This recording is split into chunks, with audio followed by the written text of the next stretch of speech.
And we are live. Yes. From the vault. Your little brown book of... And that was usually a little black book, isn't it? What's in that? The women Phone numbers? I've been with, phone numbers, kill list, Nice. everything. Back on topic, folks. Hello and welcome to Ready Player 3, episode 11. 111. Alongside me as always is Colin Robertson. My name's Ryan Lee, and I think we just need to give a wee intro and an update on where we are this week. So in this week's episode we're going to be discussing the fallout from E3. Do you like that? I love it. Do you like that? Segue. Perfect. Please roll with it. You go with it. I'm not interrupting you. Basically just our thoughts and reactions. So it's going to be a big episode. Stick with us, and we will do our best to give you our layman's kind of, well, not layman, we're not laymen, but our man on the street reaction to E3. We're not going to pussy about and sugarcoat anything, melt our faces and do stupid stuff. We're not getting paid for it, so you know it's the truth. Exactly. We're going to tell you how it is. Yeah. Colin, so, go for it. Yeah, so thanks very much everyone. E3 reactions, impressions, chatter. Obviously E3 was this week. Biggest week of the year for gaming news. We tried live tweeting. I tried live tweeting. Very stressful. There's a lot of work goes into that. I mean, my thumb was sore. But, yeah, I mean, when you think, totally. I mean, when you think of the people sitting in the conference with the laptop on their knees, trying to get it out before anybody else. Absolutely. So what I want to say is, obviously, people who obviously followed us on Twitter, really, really appreciate it. Just a little plug again. So it's at RPT Podcast.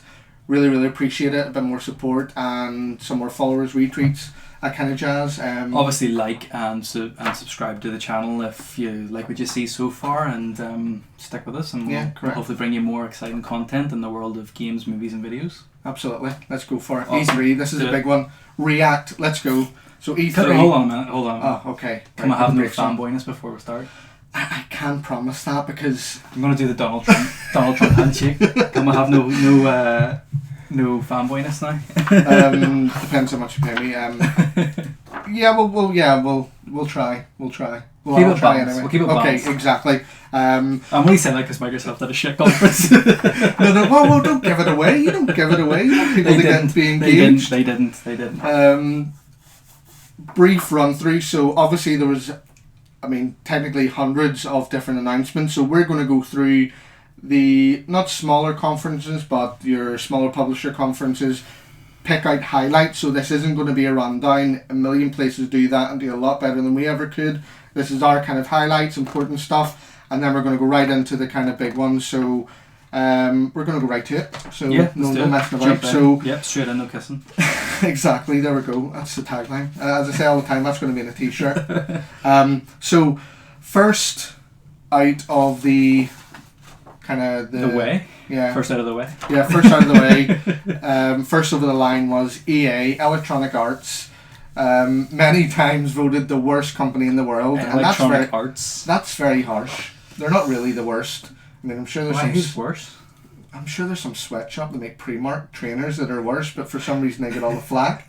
So anyway, they were first. So I don't know if we're maybe going to rate them before we go into it. I think we should talk about it a bit and then give them maybe an all-round score. Yeah, go for it. So firstly, out of the way, EA, what I would say is their kind of highlight. They showed a really, really interesting and promising new co-op game and experience called A Way Out. So it's brought to you by Hazelight Studios. So it's the guy behind Brothers, which is a really, really popular indie game. Mm-hmm. The lead designer, Joseph Fares, I believe his name is. I really liked it because myself and Scott, he's a real believer in this as well, like bring back more couch co-op games. Yeah. Obviously online is fantastic, but when the three of us are together, there's not a lot of games you can play when you've each got a controller. On the TV, So this has that. You cannot play this game solo. It has to be played either couch co-op or online. Mm-hmm. And it seems like a really strong character and narrative driven experience. So it's like a Prison Break, only grittier. Yes, exactly. Yeah, and it's basically exactly. two brothers in prison. Yeah, and you know, it's at some point one of them are going to be crawling through shit. You know, it's just that's going to be the case. Like your guy from Shawshank. Shawshank, yeah. Yeah. Bobby Dupe. You just watching Morgan Freeman's. I know. The sisters. There might be sisters in this. Maybe like one of them's getting, and the other one has to save them. Okay. But anyway, so fucking imagine the sort of chatter online if that was help, I'm coming. So yeah, I mean that was probably the standout for me. Something different. It looks like a really smart game to get behind from EA. And one of the things that looked really cool in the gameplay or the trailer was that one of the playable characters was in a cutscene. Yep. But the other side of the screen, the guy was up above, looking down, which is really cool.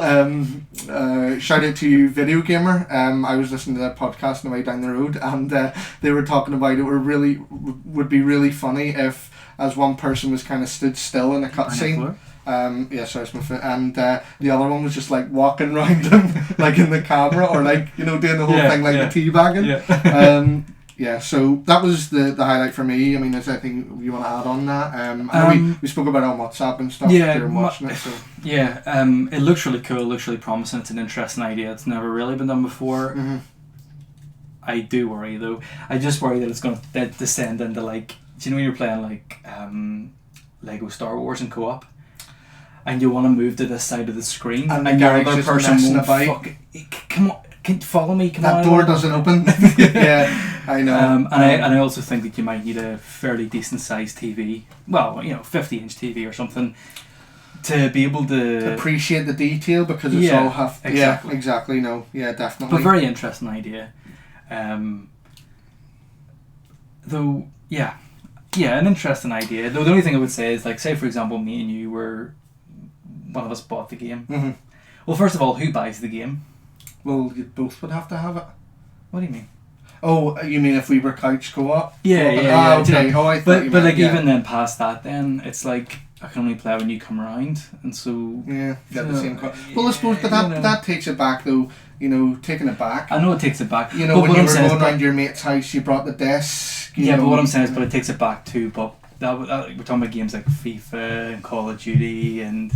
Games where you can sort of stick on and play and forget about it. This is obviously got bit more of a deep story. So if you, for example, if I come down here and we're playing it, or you come into my house, we're playing it, 2 weeks go by, you're really that bothered. Yeah. I suppose it depends how long the kind of story is as well. Well, this is it. Interesting point, but I think it's a risk, calculated one, but I think it'll turn out well. So it's interesting just to see someone trying something new. Exactly. And definitely. so. Fair play to them. Reservations aside, fair play to them. Yeah, absolutely. Another couple of things. Need for Speed doesn't really interest me. They missed the mark with the last one, 2015, a soft reboot of it. This one, pretty much, they're trying so hard to be Fast and Furious in a game. Yeah. There's better games out there, there's better driving games, but Need for Speed has always had its kind of niche audience. It's always been a bit different, arcadey, the crashes, the police chases, which you're bringing back. So there's always going to be an audience for it. People who are looking for more arcadey and a little bit of a story in there with their driving games, as opposed to just maybe sticking to a track like your Forza Gran Turismo. It looked good. Yeah, it looked good. This is... Sorry, forgive me. I'm a little bit... hazy. Bamboozled about the whole thing, but this is the one where the demo was them hijacking the car in the back of the trailer. Yes. It looked good. Yeah. I liked it. It kind of was more like an interactive movie and the slow-mo crashes and stuff. Yeah. If you're into that sort of thing, it's going to appeal to you. I never thought Need for Speed was worthy of a lot of the kind of show time it got. For me, it's not really a massive for me it was. I suppose back in the day. Was Need for Speed? Before that, it was the one where Need for Speed something 2, was it? And like some of the first Undercover. Was it Undercover? And some of the first cars you got was like a Corsa, and like really shitty cars like Peugeot 106. Go for a cruise. Thingy did the voiceover for it. Your one Brooke Burke or no? What am I talking about? I don't know, Ryan. I don't know. But it was all at night. So much going through your head right now. It was in the city. You did. Oh, You must be really excited about it because you're it was really good. nothing against It was good. I was like 14. That's the kind There's of. so many though. It's one of those things that just. Yeah. You know, I'm getting confused with something else. So yeah, Need for Speed was there. They went through into the sports, story modes, blah blah blah. Yeah, as I say, not really something I think we need to talk too much about. Yeah. So the big focus then was in Star Wars Battlefront 2. Although it's a massive game, really, really hyped about it. I think they allotted too much time to it. I mean, half an hour is a lot of time in a conference. It's a big game though. Yeah, no, absolutely.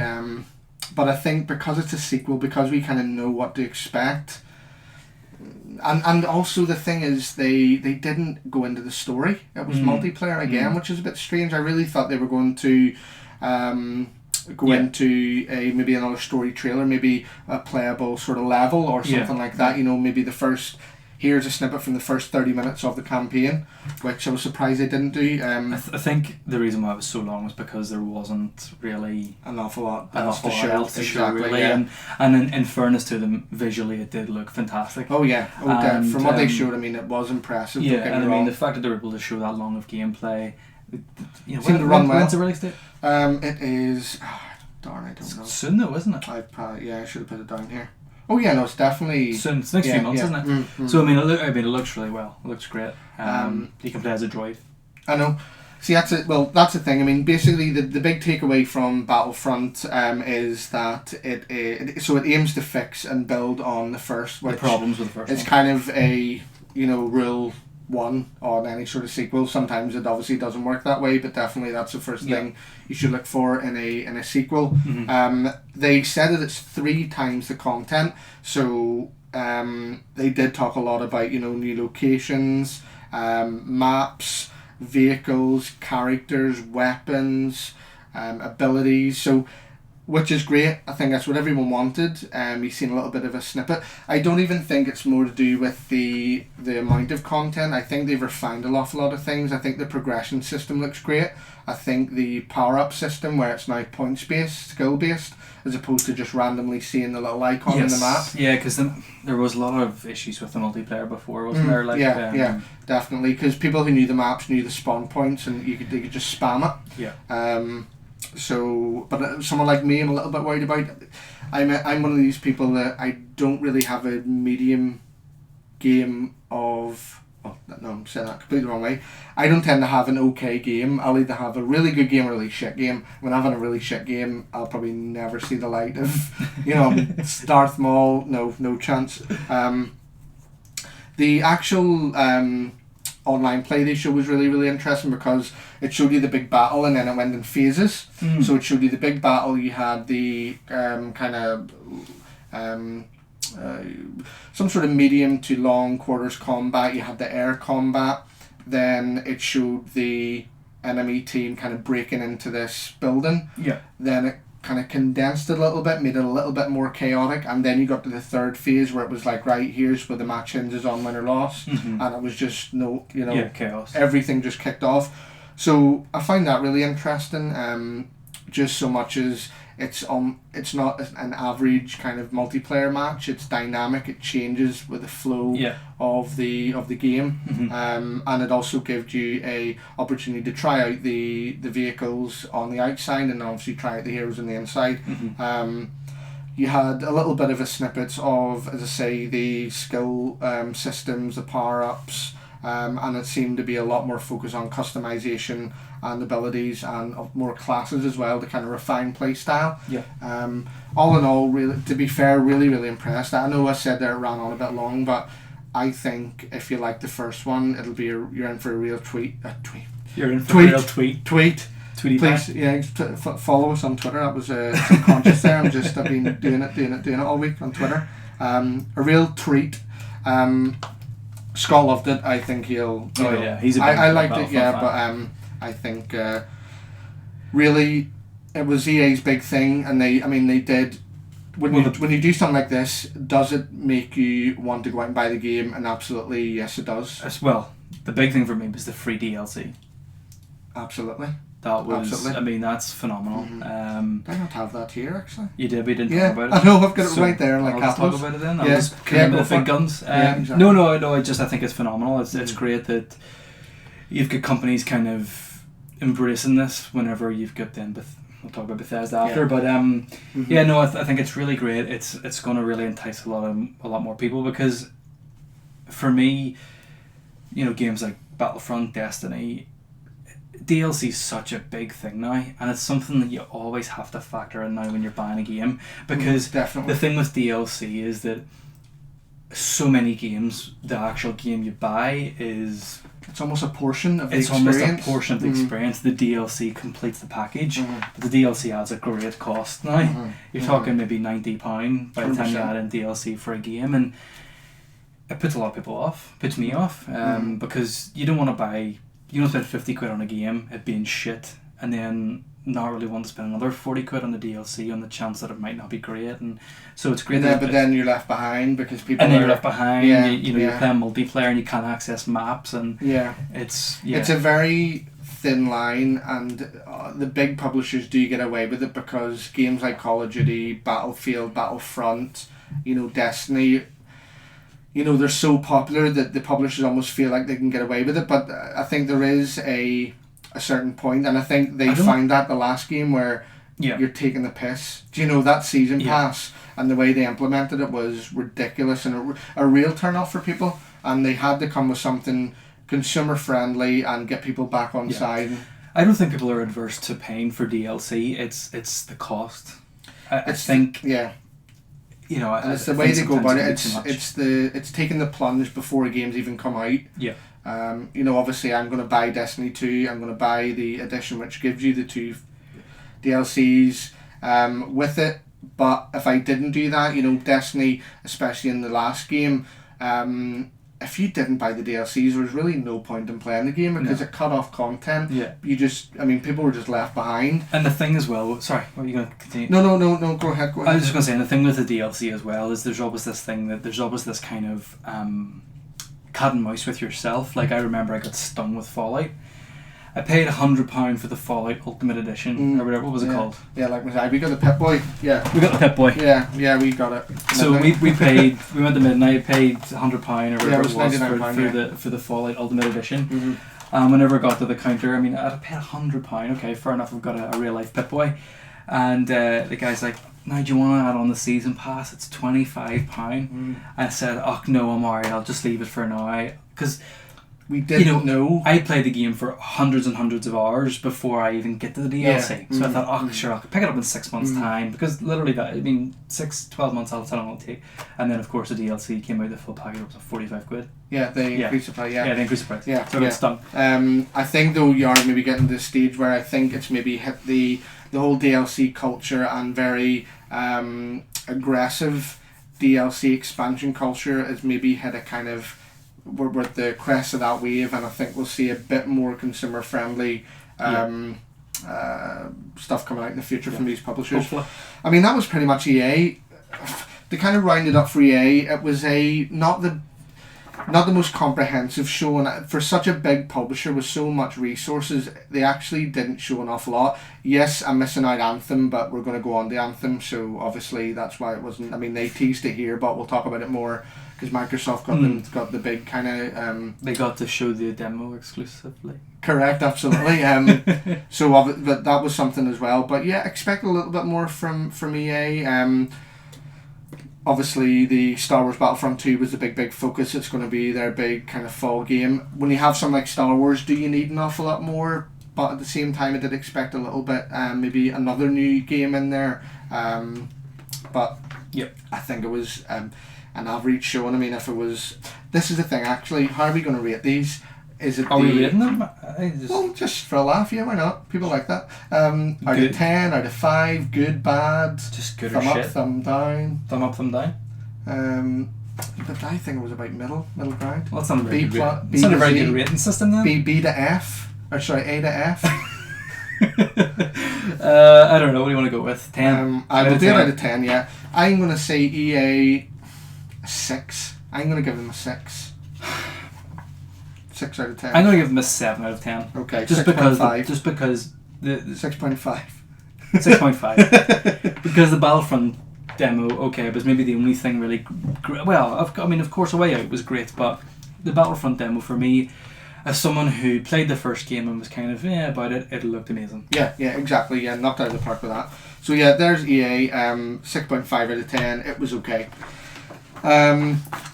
Again, we're not doing these in order of which they happened. We're getting onto the kind of bigger ones shortly. We're going to come on to now Bethesda.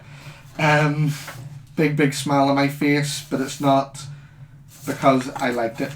So Bethesda basically changed a portion of some unlucky town, city into Bethesda Land. So outside of the conference was great. They had food with themes.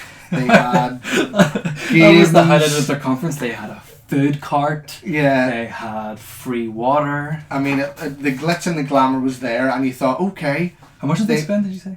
I don't know. It must have been a fair few. Oh, right. I thought you said they spent 2 million. I thought that was like that out of the air. No, absolutely, it wasn't. Okay. It wasn't true. So you really thought like, okay, they really mean business here. You know, this is they're going to come and get caught up in the kind of the hype. Yeah. It was only 38 minutes long, and a big portion of that was VR. So Fallout VR, Doom VR. Doom is for PSVR and the Vive, and Fallout 4 VR, as we knew already, is for the HTC Vive, and that's in October of this year. You go ahead with it. About the Bethesda, obviously focus on the VR. Do you think it's right? What do you make of that first off? I think VR is still very much in its infancy. Mm-hmm. It's still very fragmented in that, you know, you have, for example, Fallout VR for the HTC Vive and nothing else. I'd love to see the sale figures on, Vive and things. They're not very forthcoming. A couple 100,000 or something. Yeah, could be an awful lot. And then how many people that own an HTC Vive are then going to go out and buy Fallout? It's going to be even less. It's going to be even lower number.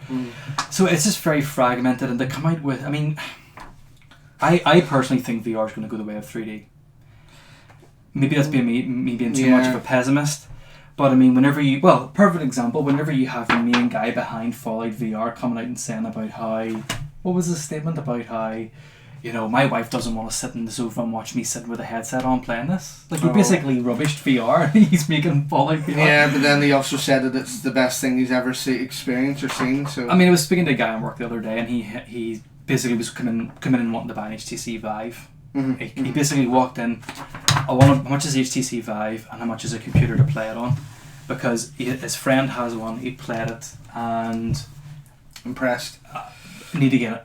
Mm-hmm. At the same time, now my other good friend Neil McGaw, he sold his. Now I don't think it was necessarily because it was crap, but it was just, I don't think it was, it's still very much in its infancy, and I think just to come out with not solely VR, but that's kind of your big draw for customers that are going to be numbered in hundreds of thousands. And the thing is as well, it was like, Fallout VR, Doom VR, really? Old games? I know. That, yeah. I think for Bethesda, and I've praised them in the past, I think on our pre-E3 episode, I said that they're really, and probably the publisher with maybe the most momentum is in, they have kind of got this accomplished set of IP and properties that they're kind of incubating, and they're picking and choosing what kind of games to go with, and they're actually doing all pretty well. You talk about Prey, Wolfenstein, Dishonored, Evil Within, and then obviously got your Bethesda. Did Evil Within one did it do well? Yeah, it did pretty well, yeah. So that's what we're obviously going to come on and talk about that, but yeah, I think this is maybe the first misstep they've had in recent memory so far as you say. Now, I'm a little bit more optimistic about VR than you are. I do think there's a place for it. I think they haven't got there yet, and I think VR might actually find its prominence in non-gaming related kind of technology, i.e. live events, meetings, experiences, things like that. I think there's a place for it in gaming, but it won't be as big as what maybe Bethesda are hedging their bets on. For a conference being that length of time, they spent far too much time on VR, something that still such a small portion of their fans and consumers are going to be able to experience. Mm-hmm. but some of the, well, obviously for me the highlight was Wolfenstein 2, the new Colossus. So I played the first Wolfenstein not that long ago. Actually, I think I got it for a tenner. And it was good. I don't think it was as good as what some people made out to be. It was it's kind of got a bit of a cult following, doesn't it? Yeah, exactly. I think the whole kind of Wolfenstein, going way back to the first games, it's always been something, as you say, has got a pretty good cult following. Narrative based shooter, not an awful lot about them. Not an awful lot of them about. It looked good. It looked more Wolfenstein. It's bombastic. It's big. Explosions. The characters look really interesting this time. Is anyone going to get tired shooting zombies and stabbing them in the head? Zombie Nazis, isn't it? Or did I say zombies? Yeah, you said zombies. Sorry, zombie Nazis, isn't it? Yeah, no, it's just it's just Nazis. Oh, is it just That's Nazis? What I mean, yeah. Zombies and Nazis go hand in hand. Yeah, it's just Nazis. Is it just Nazis? Yeah. There's kind of where am I getting zombie Nazis from? Call of Duty. It's my bad, just it's right here, zombies and Nazis. Do you know what I think it is? I think I remember in the cover for the first one, and the cover for some reason makes me think of zombie Nazis. I don't know. That for me was a highlight, just because the first one was really good, and I think this one is just more of the same, build on it. Characters look really interesting, setting looked interesting. Wolfenstein is about having fun with big guns and big characters, basically. Another thing, just quickly to touch on, the Evil Within 2, sequel to the popular horror game, Friday the 13th release. If it makes it, it'll be good. Obviously, thematically. Again, trailer, it looked very similar. The game director, very strange. He's almost like a Hideo Kojima light, as in he... just his kind of idea, philosophy, it's very, very out there. Bethesda, I've written it down here. I don't think anything that they announced or spoke about was actually worth the conference. I think it could have been a little presentation or even like a press release. I don't think they needed to go. No, I think they did themselves more harm than good. Yeah, going. Definitely. Because it showed how weak their lineup was. So I don't really want to. There's nothing more to say, really. Out of 10, Bethesda, I'm going to say, generous. If you're being generous, I would say a 4. Really? Being generous, I okay, think we'll 3. Go for a 4. I'm going to give it a 3. Okay. So there you go. That's Bethesda. Kind of universally spoken about this week as the weakest show in so themselves. Yeah. So the next one we're going to talk about is Ubisoft. So they actually had one of the stronger showings this year. Again, we're not going to go through every announcement. As I say, you can find that pretty much everywhere. Just some of the things that jumped out to us and things we want to maybe speak about. So Assassin's Creed Origins, we've seen it in Microsoft, and obviously a bit more on Ubisoft. Obviously it was leaked, we knew what was coming, but seeing a bit more about it now is where, what's your kind of takeaway from Assassin's Creed? I mean, they've been sitting on this a long time. This is their kind of reboot, so there's actually a lot riding on this this particular title. That's like shit. Do you think so, really? I don't want. It's not shit. It's by no means. I mean, you're saying reboot. It's by no means a reboot. I mean, okay, so instead of climbing up the reboot's not the right way. Yeah. But no, what I'm saying is like instead of climbing up to the top of a tower to do the eagle jump, look around thing, now we've just got an eagle flying in the air. It just. I mean, putting the I'll talk about the graphics thing maybe with regards to Microsoft, but in terms of the gameplay, it looked Assassin's Creed. It looks like Assassin's Creed. It doesn't look as if there's anything new or different, or it's vastly different from previous games. Okay, maybe a bit more fluid with regards to taking down enemies and being a bit more stealthy, but yeah, I mean, I'm going to give it the benefit of the doubt. I think big bosses, that was the only thing. Yeah. I think the subject matter is interesting. It's it's far enough removed from the other games where it's a fresh take on it. The character looked a bit bland, a bit like almost, I don't know, it just looked very generic for me. One thing I will say, the takeaway for me was the combat. I thought the combat looked really, really good. It looked more refined, it looked more fluid, it looked more weighty. obviously you have the kind of boss battles. The most exciting thing for me was the kind of RPG elements that they're implementing. Obviously you've seen that he picked up a new bow and commented on it, so obviously it's going to be loot based as well, which is obviously different. So yeah, I mean, it's Assassin's Creed. How far can they go? How far can they remove the kind of, before losing the Assassin's Creed kind of feel as a whole? But it looked promising. I mean, for me, it's not the game I'm going to buy right away. I think maybe further down the line, and there's a bit of a lull, I'll buy it. It looked pretty, and the kind of gameplay demo they showed was pretty cool bits and pieces. But again, the eagle thing to me looked a bit naff. I don't think. Yeah. I mean, it's obviously they need a way of getting around the whole joke of the towers, jumping off. Jumping in the haystack. So I'm sure it was kind of a real pain in the ass trying to find some sort of design feature, gameplay feature that they could implement that would do the same thing but different. Yeah. I heard some funny commentary about it because someone was saying, there's a boss in it and it looks like a giant snake. I have a feeling that'll be a dream sequence because Assassin's Creed's always stick really closely to history. It's always been very much based in reality. To a certain extent. Hello, he's speaking to his eagle and an eagle is fucking flying around and he's talking to it. They're not have that with the pigeons down in Portobello. They're not do the same thing now. Yeah, get a pint of milk for them. I thought it was funny how the commentator had kind of completely. So that's a good point. Who's that? Neil? Neil. Yeah. Hello, Neil. There's like a $600, $800 version of it. Of Assassin's Creed? I hope it comes with a trained eagle. Does it come with an Xbox One? So yeah, if you're getting that, all power to you. And hello, Glenn. Number one fan. So yeah, I thought it would look good. Something actually that will maybe differ on this because I thought it looked really, really good was Skull and Bones.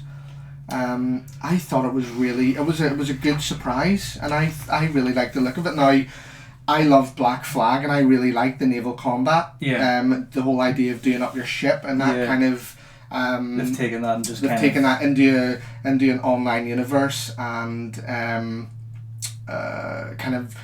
A world that evolves around you and your actions, and the whole idea of like doing up your ship and pimping out your, and having your own little flag on top. That was a really welcome surprise. If you could have any woman on the front of your ship, who would the woman be on the front of your ship? My wife. Our wives watch this. Do they? I would have Patrice Evra. I don't know actually. Kind of has to be busty, doesn't she? Some sort of buxom blonde. But anyway, we'll think about that when the camera's off. Whenever I was watching it, whenever I seen the CG trailer, is that how you say it? Yeah, was it though? Oh well, yeah, it started off like that and then within the game. I was like, it looks amazing. Okay, here we go, PC female protagonist, but apart from that, it looks flipping amazing. Mm-hmm. And then when I got into the gameplay, I thought it looked a wee bit naff.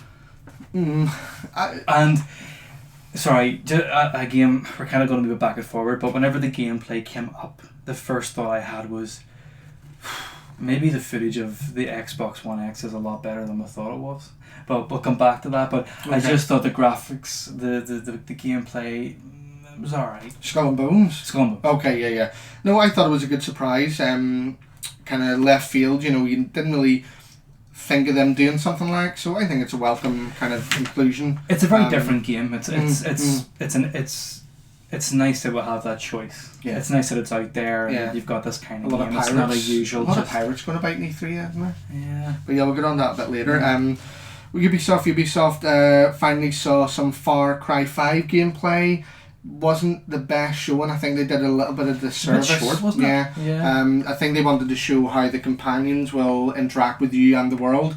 So it was interesting whereby, obviously, for example, you have a sniper. You could go in. The sniper could take out enemies for you, working in tandem. Yeah. And then you had the dog. Yeah. Kind of running in. That was cool. Maybe I was half sleeping, but is that going to be like a co-op?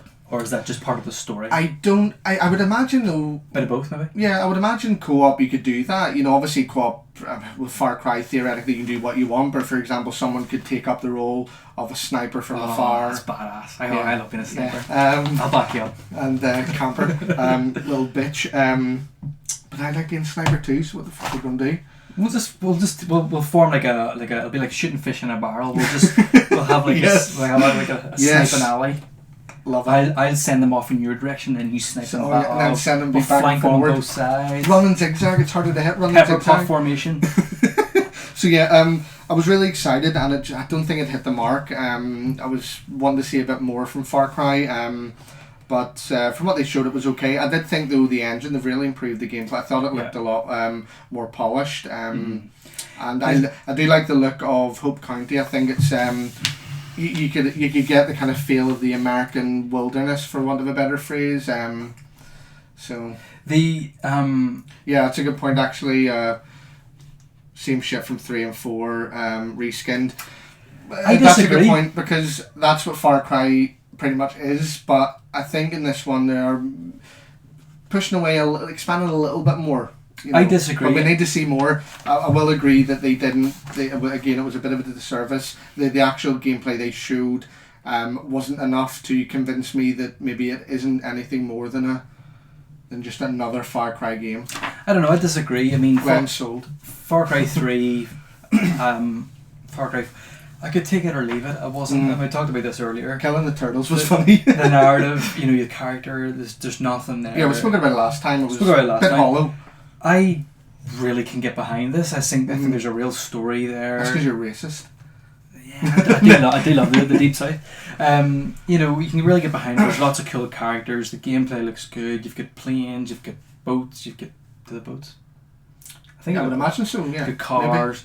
Or maybe they're like 100 miles from the nearest body of water. I don't know. Yeah, well, maybe there's a lake. Planes. There's planes. There's definitely planes. There's definitely helicopters. And yeah, I just think it looks fun. I think they've kind of learned a wee bit from GTA, and they've appreciated that pulls in a lot of people. Yeah, and a little bit of controversy never goes. Yeah, and just they've kind of expanded a bit more. Yeah, I think they do have a lot more under the bonnet of this. I think they just had an opportunity to show more, and they missed it. Because it's not coming out until February. February, yeah. So still a lot of time.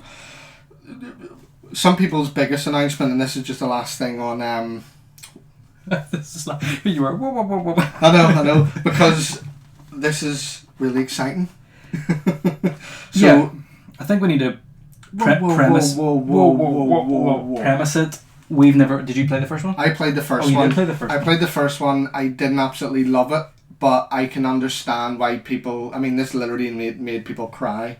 Well, whenever I seen the trailer, well, let's talk about what it is. Okay, yeah. So the biggest, arguably, maybe the biggest announcement of E3 bar Microsoft's hardware was finally Beyond Good and Evil 2 was announced. So the highly anticipated sequel to 2003's cult classic. The trailer was bloody brilliant. It was bloody phenomenal. brilliant. I was just watching it. I mean, it's Beyond Good and Evil, but taking that out of the picture, it was fantastic.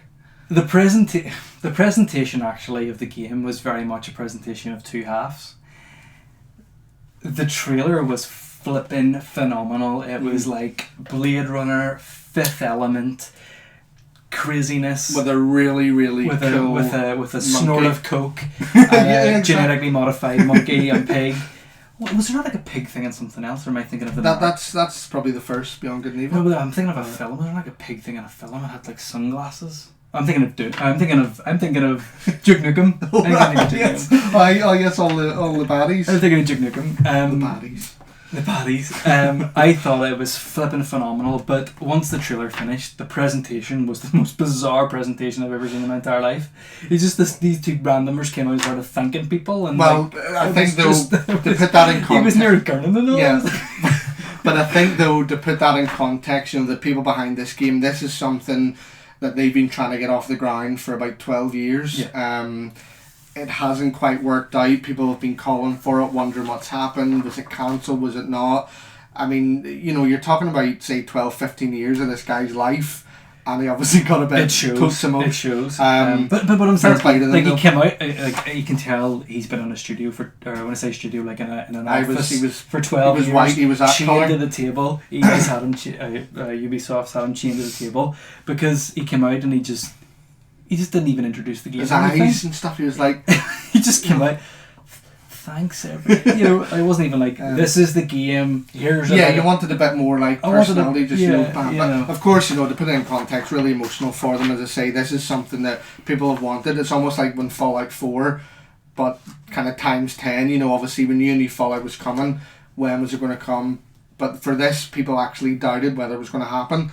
For such a beloved game and franchise, but the trailer was great. I mean, the character, it stole the show. It was so good, and it immediately grabbed you and was like, I want to spend time in that world. I want to spend time with that fucking ape. I just I want to be there. You just know the monkey and that black chick's just on they're brother just friends. on it. Do you know what it was for me? I think this is the first kind of E3 that I've really sat down and watched every single show and really kind of paid a lot of attention to it. Hence your little little brown book of notes. If I don't know, you obviously had more experience with this, but it's pretty fucking pedestrian. It's like it's very slow and this just came out and it was like, hello, watch this. Do you know what I mean? Yeah. And it was and like it was just that, like you were just sitting there watching it and it just grabbed your attention and just give you a good shake. I mean, aesthetically, that was just. It's hard to find. Again, don't want to get too carried away, but what I will say is, because obviously the world looked gameplay. really, really impressive. It looks, obviously, there's a lot of sci-fi games, but it looks so different. There's a lot of colour, a lot of personality to it. But the one thing I will say is, F knows when you're going to see that game. Yes, the only thing, obviously, the sort of the caveat is obviously we didn't see gameplay. So it was awkward, by the way. What was awkward? Fun or awkward? It was slightly awkward. What was that? What's the name asking? Who's that? It was the guy we were talking about. Oh, the guy? Is that the guy's name? Yeah, I think so. Anyway, awkward. I just knew him as pastel white, kind of scared guy. Yeah.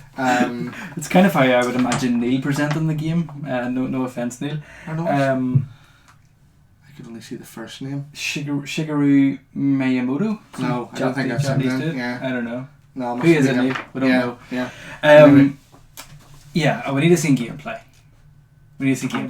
Yeah, fuck no. I mean, this looks very ambitious. Yes, obviously we're really, really excited about it. Yes, it looks great, but I think it'll be a long time before we see that as a game. I mean, I think at the very earliest, late 2019.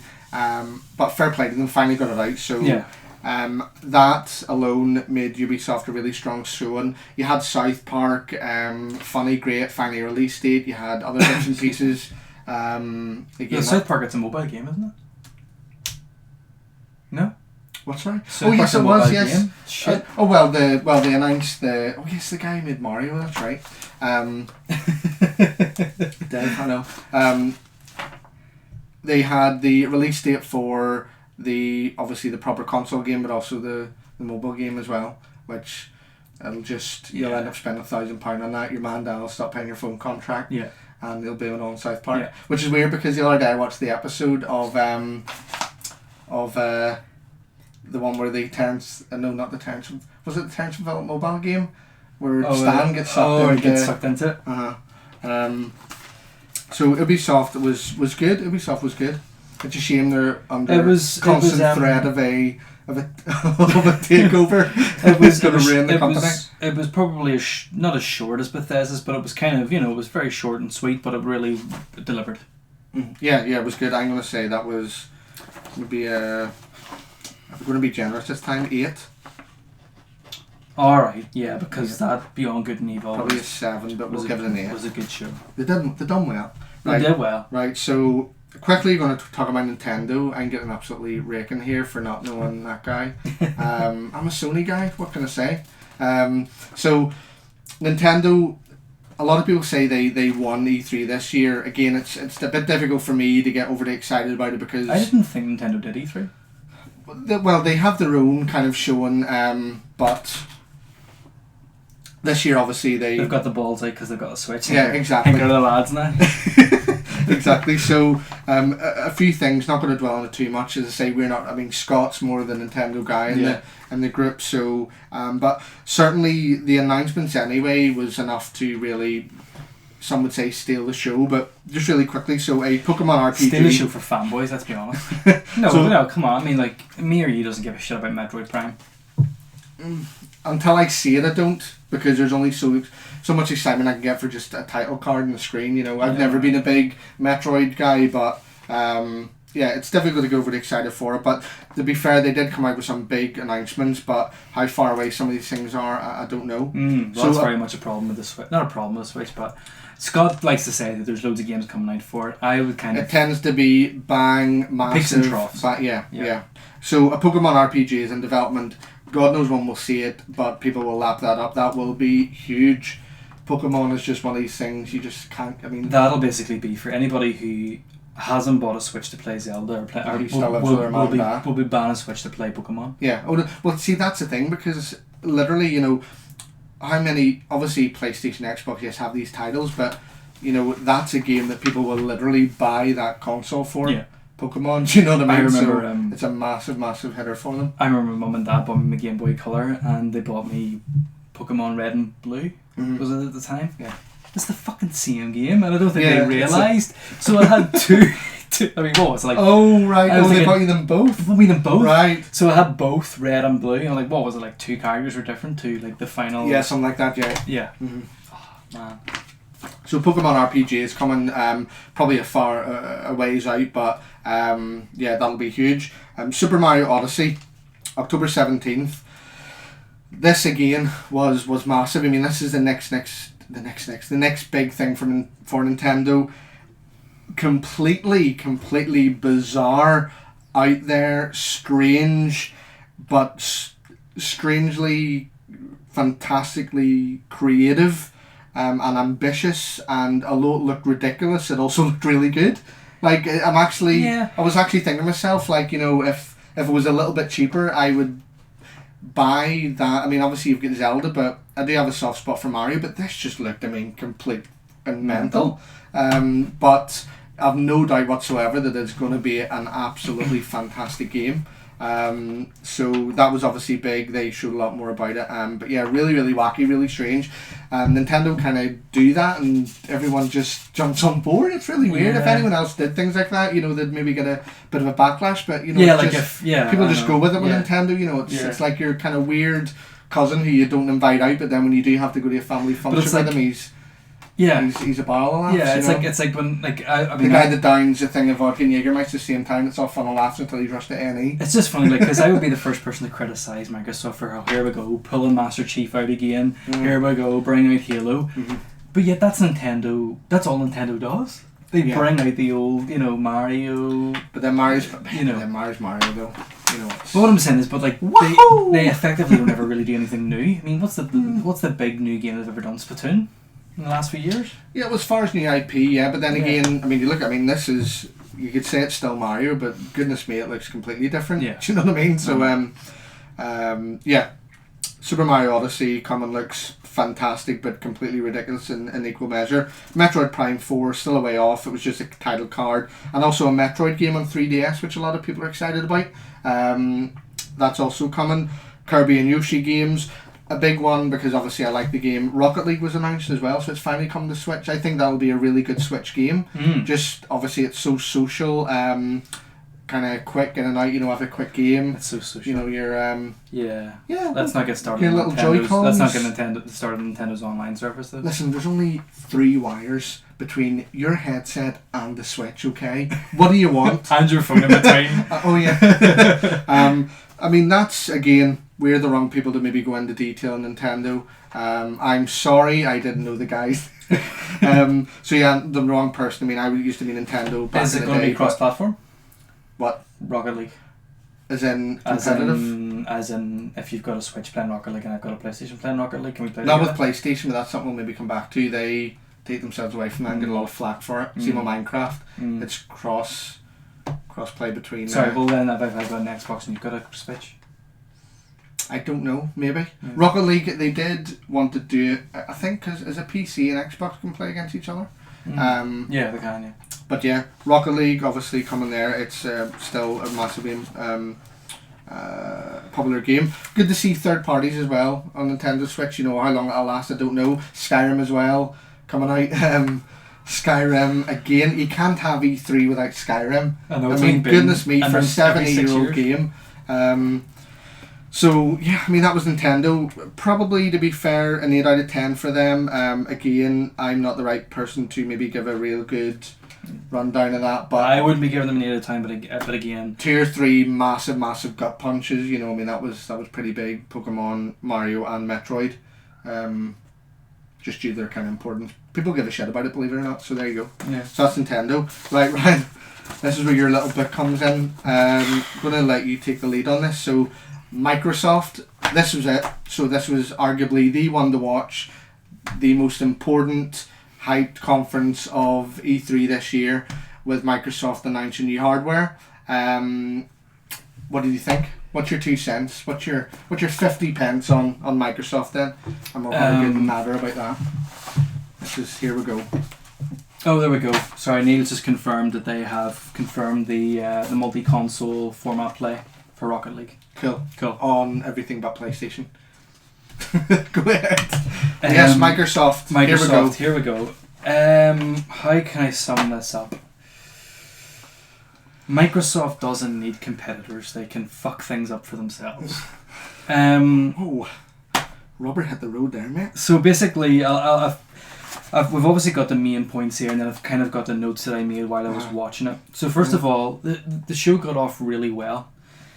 It had this little intro where basically it explained for people at home basically what 4K resolution is. Mm-hmm. They showed standard, 1080p, and then 4K. Mm-hmm. So it basically showed in a really simple, straightforward way the people at home basically what 4K is all about and what difference it makes to your TV screen.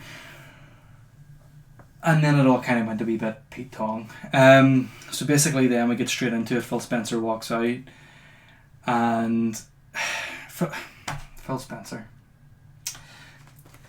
he's the White Knight. He's the shining armour that saved them. Remember Don Matrick we spoke about? Yeah, I think Phil the black hole. So basically Phil Spencer walks out, and they had a wee bit before that with the specs, was it? I mean, do you want to go for the main? I mean, do you want to just... We'll go for the name first, will we? Yeah, well, that's what I mean, this was... Yeah, so okay, Phil Spencer walks out. He drops the name, Xbox One X. XCOM, give it to you. It's like a fucking oxymoron or something. It's like a tongue twister. Mm-hmm. X-rated. I kind of get it and I don't. I get it in that if you think of phone companies, if you think of Tesla cars, if you think of that kind of thing, you know, you've got the Xbox One S, so okay, Xbox One X, it kind of makes sense that you've got the S model and the X model. It's very 90s though, isn't it? It's I kind of understand it, but here's the thing, and so sorry, the reason why, you stop reading the chat and start... Xbone X, I was waiting for it, I knew it was coming. So, I kind of get it. It sounds like the way they do phones and cars and things like that. And they kind of, once they said that, I realised why they didn't call it Scorpio. Because Xbox One Scorpio, Xbox One S, it's practically the same fucking name. Do you know what I mean? But then I think that about the S and the X. Well, if you're walking into a shop, well, this is what I was going to say. It literally sounds far too similar. This is but what anyway, I was going to say. Can you imagine your 50-year-old mum, not your 50-year-old mum, but you know, a 40 or 50-year-old, anyone's mother, who's got a teenager, a 12-year-old, a 13-year-old, who really wants an Xbox, going into game, what one do you want? Speaking to the retarded staff in game, hello, can I have an Xbox One? Is it the S or the X? The what? The... you know, you can just see the palaver that ensues. What one's cheaper? Well, the S, so we'll take that one. And the poor kids want to play... Christmas Day... 4K, 60 frames, Christmas 4K, Day comes, what? It's a big Christmas, he's got the 4K TV. Opens it a white but... Wait a second. So, Phil Spencer drops the name. I think you could kind of even see the deflation in the crowd. Yeah, it was. People were just like, "What? What? You know, What? As we spoke about it before. I mean, Scorpio. It sounded cool. It was so ingrained in people's consciousness that it just made sense. This is my take on it, and I think this is the whole reasoning behind it. From what Microsoft sold us last year, and leading up to it, and even to a certain extent with the Digital Foundry partnership with the specs, I was expecting a brand new Xbox, as in this is a generational leap. They're doing this on their own terms. But the fact that they are keeping Xbox One in the name, this is no more than a sexed up PS4 Pro.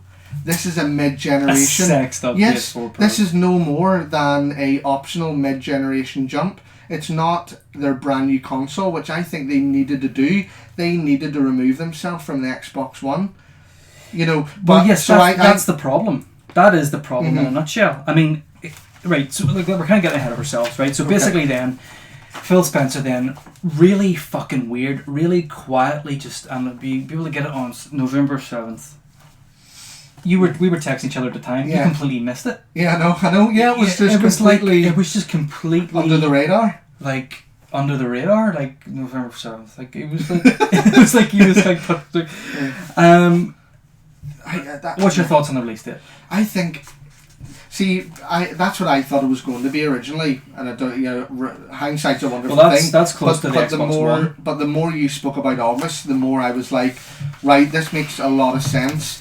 Because there's the reasons we spoke about last week. They get on the. They just come out. They do an Apple. You get it next month, or something like that. We've been making them for 3 months and nobody's known about it. And you can get it next month, and it's $399. And this is what happened when everything here's went perfect. Xbox One. Here's Microsoft's E3 in a nutshell. I mean, we'll obviously talk about it in more detail, but it wasn't shit. It wasn't bad. No, it wasn't even average. But Microsoft's E3 this year was from a company that thinks they're still winning. Yeah, you said that, and that's a good point. They think they're still ahead. They think they're still neck and neck with PlayStation. Yeah. You know, it was a really good... If Xbox and PlayStation were neck and neck in the console sales, PlayStation hadn't been having the kind of E3s that they've been having in the past few years, it would have been a phenomenal knockout of the park E3. Yeah. But that's not the case. No. They're really on the back foot, and they needed to come out big, swinging, balls to the wall. Exactly what we said. Exactly what we said. And if we bring it back to our predictions, we didn't get the end of paid multiplayer. Mm-hmm. I mean, I really genuinely, I don't even know. I feel like a fool now. I don't even know. Was a pipe dream. I don't even know how I got that in my head. But see, that's, people should really watch the lab, because our predictions, I mean, some of the points you brought up were really, really interesting, particularly, and so a lot of the stuff made sense, but the fact that none of it came to fruition, it's kind of sad in a way, because they needed 2 or 3 reasons to completely jump ship or get you on board. And they didn't. But again, we'll go into more detail. So basically, in short, the prediction from the last show was that they would end paid multiplayer. Mm-hmm. This was going to be the big thing, that they were going to pull people back from PlayStation. You've already owned a PlayStation. You're already paying £40 a year for PlayStation Plus. Mm-hmm. We're not going to ask you to pay another £40 a year for Xbox Live, because we know you're not going to buy a Scorpio because of that. Free multiplayer. And if you want to play, if you want to buy games past $7.99 a month to play previous games, happy days. Yeah, that didn't happen, which is okay. I mean, that was a fairly big prediction. There was nothing really in the ether that was suggesting that. Yeah. It just was kind of a good idea. I mean, basically. And the thing is as well, it's okay us armchair commentary sort of talking about it. Maybe from a business point of view, them ending Xbox Live paid just kills the whole thing. I mean, that could be their money. Yeah. That could be their. At the end of the day, it's all about the do-re-mi, isn't it? So I mean, then they went on to the specs. Sorry, Xbox One X, shit name. That's the note. That is the note. Sorry, go ahead. Then they went on to the specs, which we've kind of got here. So, 4K UHD disk drive. If you this kind of makes the price a little bit more palatable. I mean, if you go into a shop like Curry's and buy, I want to buy a 4K UHD disc player, it's $299. Mm-hmm. So it's £300 just to play 4K discs. Mm-hmm. Problem is, does anybody want to play 4K discs? Mm-hmm. Not really. They went. One thing that I quite liked an idea Are they was. massive? Are they like fucking? No, they're not actually. They're not vinyls? too bad. No, they're not too bad.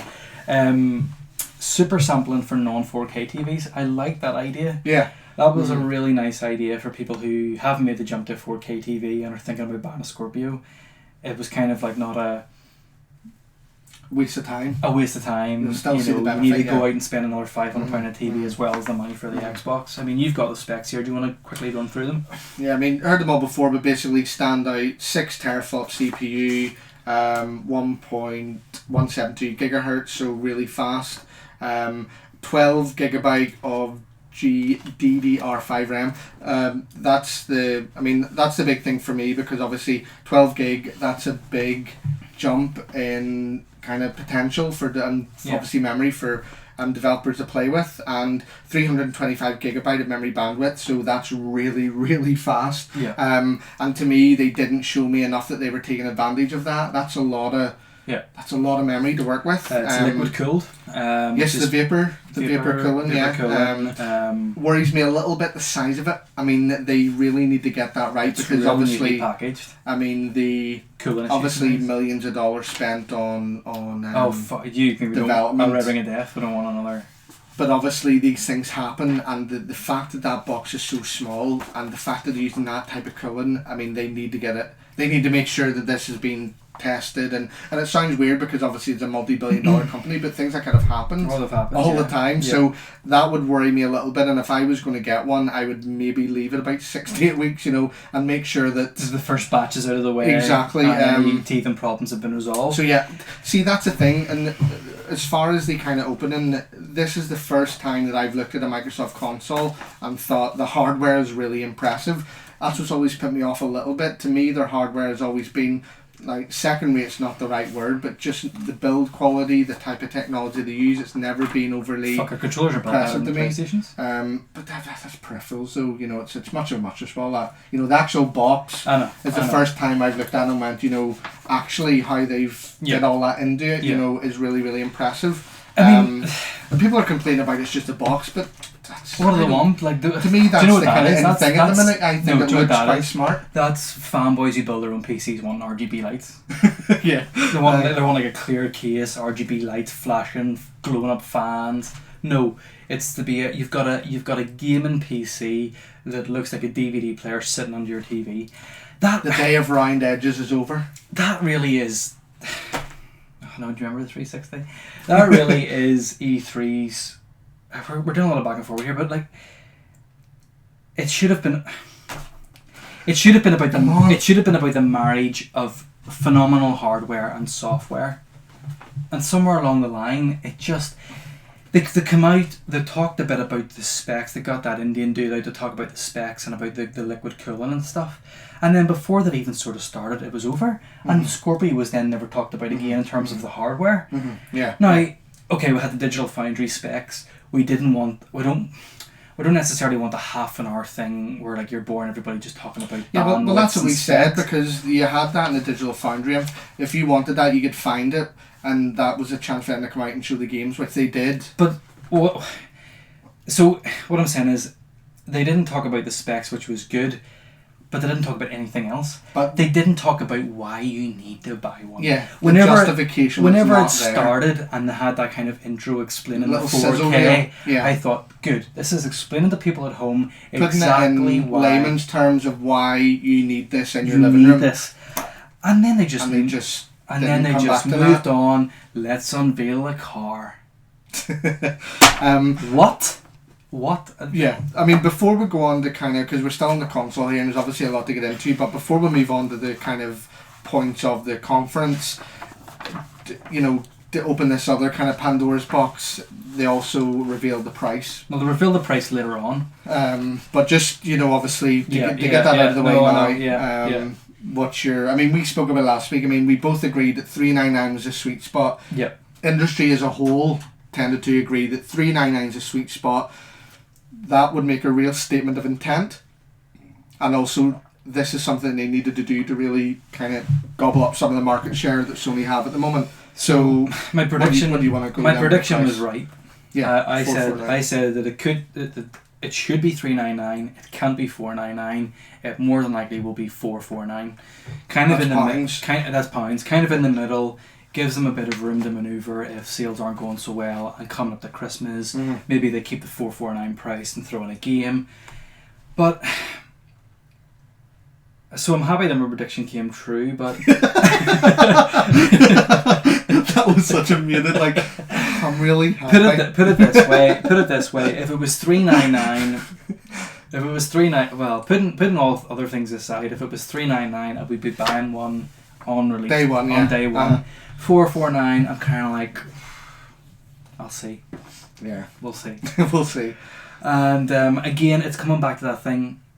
It's as if Microsoft thinks they're in the lead. They think they're winning, and that, why do you not want to buy a $449 console? Sure, we're amazing. Yeah, you're being outsold 2-1 in terms of console. This is really pricing it at $449 is really going to bring them back. I mean, in terms of the hardware of what you're getting, it's probably a fair price. Liquid cooled PC, the RAM, the graphics capability, the RAM.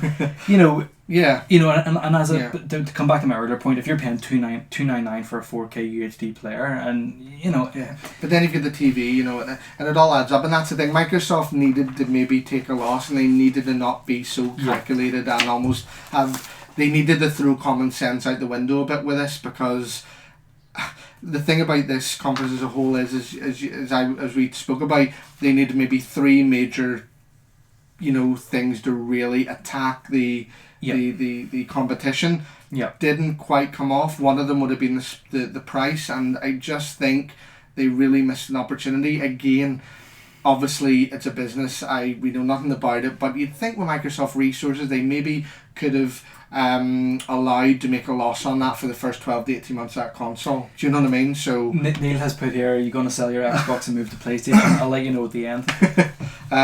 But it was another missed opportunity by them. It was. The whole conference was a missed opportunity. So then, as I say, we only got a snippet of the sort of specs of the console, but we didn't get a kind of the heart. That's going to sound so gay, but the soul of it, the character. Yeah, why? The reason why you this? want to buy this. Yes. Mm. And then it just literally then it shifts to revealing a Porsche, and I know it's been a kind of it killed the momentum dead. It just killed the momentum dead. Mm-hmm, it killed the momentum dead. And I know Microsoft does this thing every year where they reveal a car for some retarded reason. But it just, literally as a Microsoft fan watching it at home, we were looking at Scorpio, I was expecting a wee bit more, and then You're making a really good point car, there. People still call it Scorpio. Yeah. Like, I would, people still call it And then Scorpio. they're talking about a car, and I'm hearing about why this is a car, and this is the first time it's been revealed, and I'm like, what? Am I watching the reveal of their latest and greatest hardware, or am I watching the Geneva Motor Show? What the fuck is going on here? No, it's just like, yeah. Maybe at the end of the show, maybe in a wee lull, but it was at the very beginning of the show when it needed to be coming out and like hard hitting, and like you say, it just killed the momentum. It's like Sideshow Bob, the gif where he's walking into the rake, boom, boom. It was just and Forza one of those things where. Obviously, with any sort of... Whenever you release new hardware, you're going to have the token racing game to show how good it is. It just kind of killed the momentum a bit. We know it looked nice, it looked good, but again, they weren't explicit enough about it. Do you know what I mean? So the only thing they really mentioned that was explicit about Forza was that it's rock solid 60 FPS. Yeah. That was literally the only sort of kind of... as silk. Smooth as silk. Which will be impressive, but again, you couldn't really see that at home. What they kind of did allude to, and this is what they really needed to... we'll kind of come back to it again, but they did briefly mention, like, look at the wires rattling on the dashboard of when you're in the cockpit of the car, the dynamic puddles.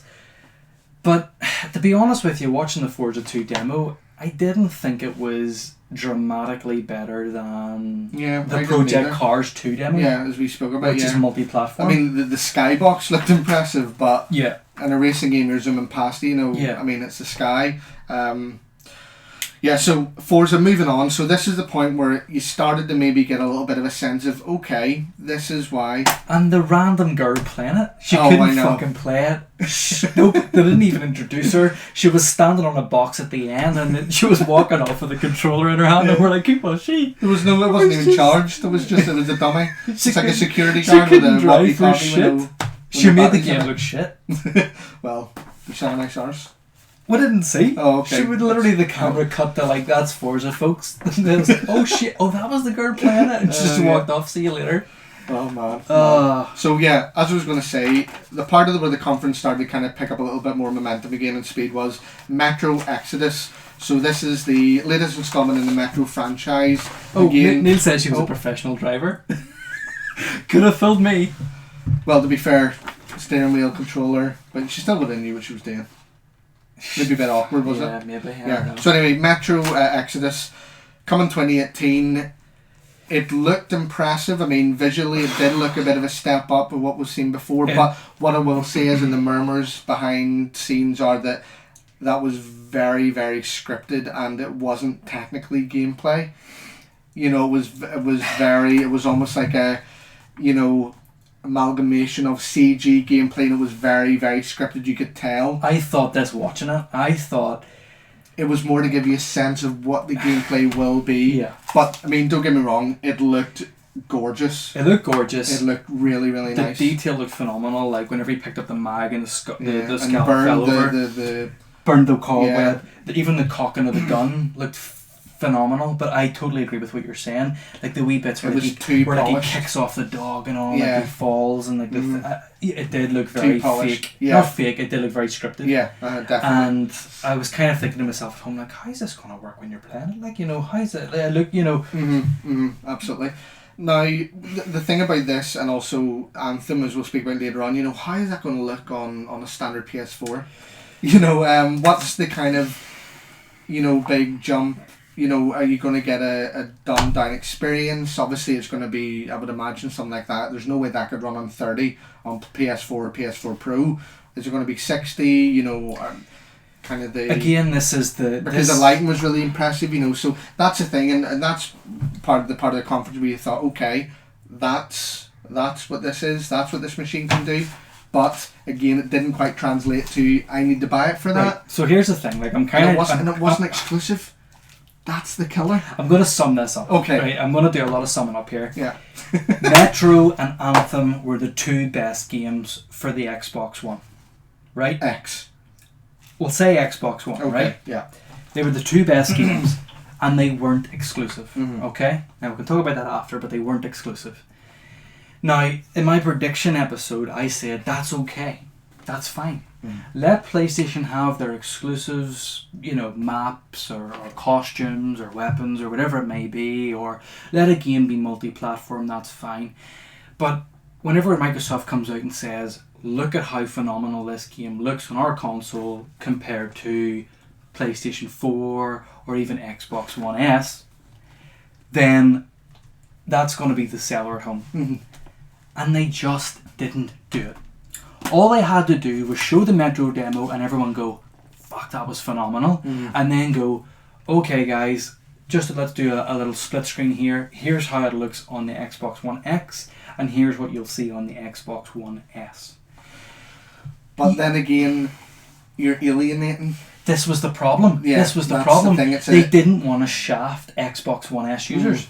You kind of got that feeling the whole way through it. And that's been the PS4 Pro's problem as well. Yes, that was the problem. They needed to fucking jettison the Xbox One S. They needed to say, listen, if you're piss poor and you've got a 32-inch TV, buy an Xbox One S. Now, for everybody else, here's what it looks like on an Xbox One S. Here's what it looks like on an Xbox One X, and and it's the same. Anthem looks, and we're kind of jumping ahead. Anthem looks fucking phenomenal. It looked amazing. It blew me away.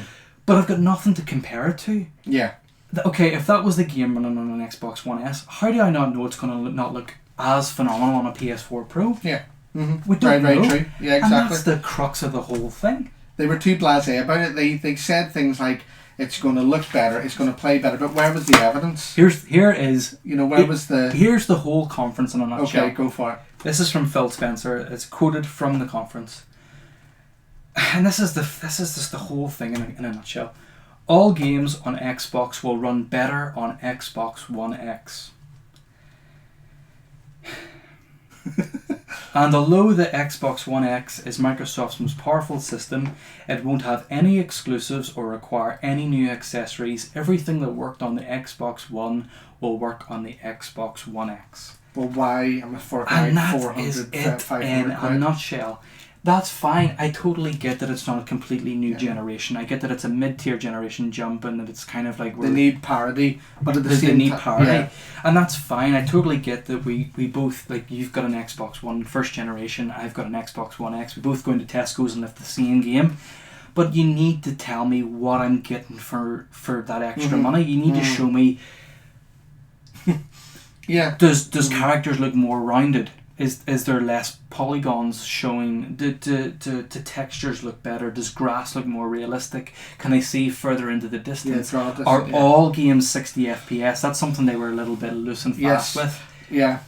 Well, it was confirmed, and one of the things I'm actually surprised about is Destiny 2 is confirmed 30 frames per second on the Xbox One X, which is, why then? Do you know, like, why? What's the point? What's the point? What as you said, let PlayStation have the exclusive, but and make it look shit hot. Because on see Xbox if One that X. was, and again, because Destiny's maybe a bad example, because they have such a close marketing relationship with Destiny, they probably wouldn't have been allowed. There's some sort of contractual obligation, but at the same time, as you say, what's the point? What a great feather in the cap, because there's people already talking about migrating from PlayStation over to PC just to play that at 60 frames. That's how important it is to competitive multiplayer. Yeah.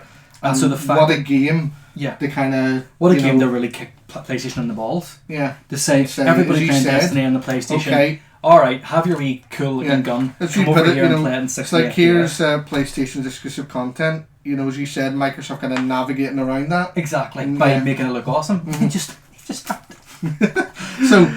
So yeah, we had a couple, kind of moving forward then into the conference. So we had Metro Exodus, State of Decay 2, looked interesting. It looked, to be honest with you, I think, again, it was a little bit of a lackluster show, and I think the animation, it looked a little bit jerky. It wasn't very smooth. There was a little bit of pop-in, I noticed, on some of the gameplay. It's pretty much the same game engine, or looks as if it's the same game engine from the first game. I love the first game, but the way the characters move, like that kind of like you said, it got kind of stiff, clunky. yeah. It looked exactly the same. It didn't look next gen. Well, not even next gen, but it didn't look as though, again, this is a title that I'll need to buy the X for, the Xbox One X. Yeah. Sea of Thieves was another big one. Now, it's coming 2018, which is a surprise because this has been teased forever.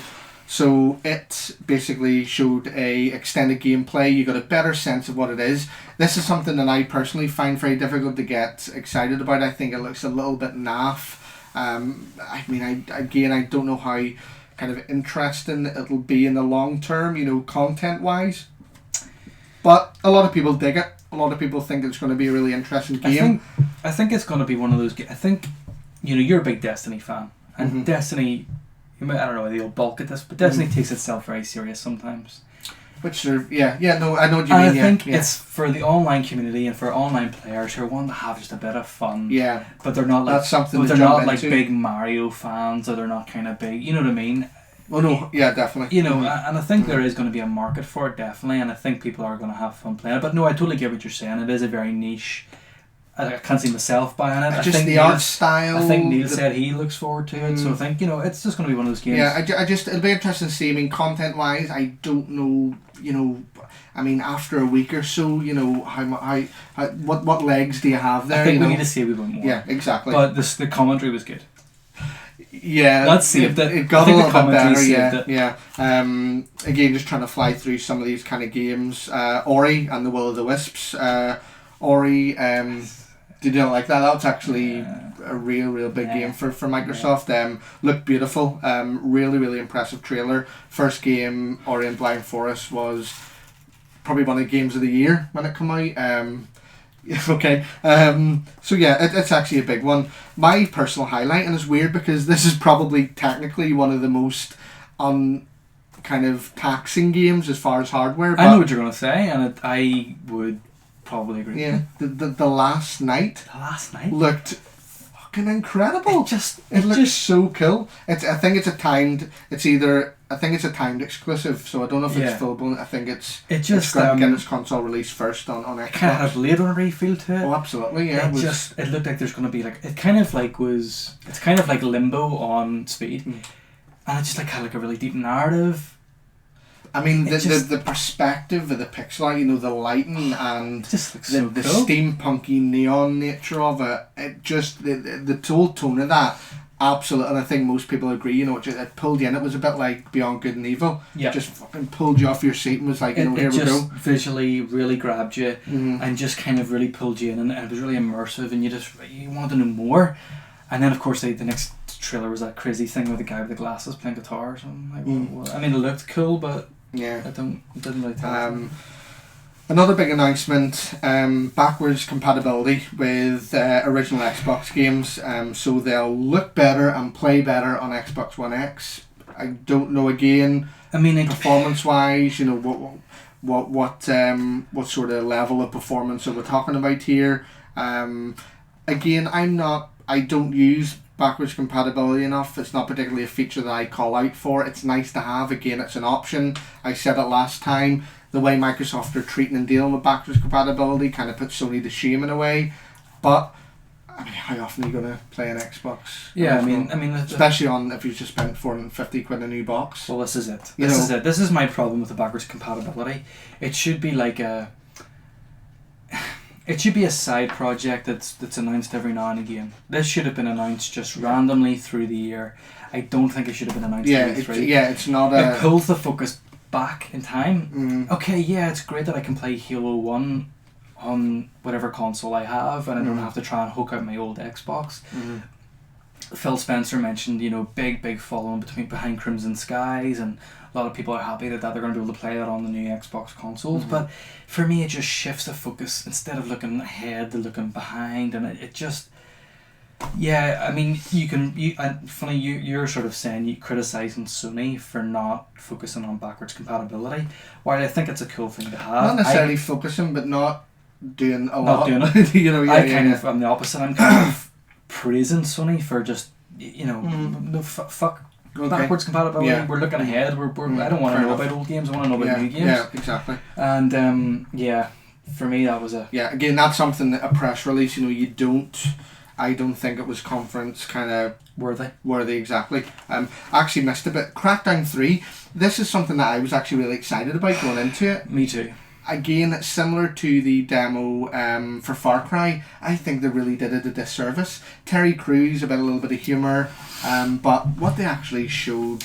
The Terry Crews bit was good. It looked like a sci-fi Saints Row-y. I mean, it really did it a disservice, I think. I need to see more. I've no doubt it's going to be good. It's actually a launch title for the Xbox One X, but I mean, I was quite disappointed. I agree. I thought they were going to concentrate a lot more. We're going to really be sold in that game. Yeah, I agree. I was really looking forward to it as well. I love the previous two games. They're fun.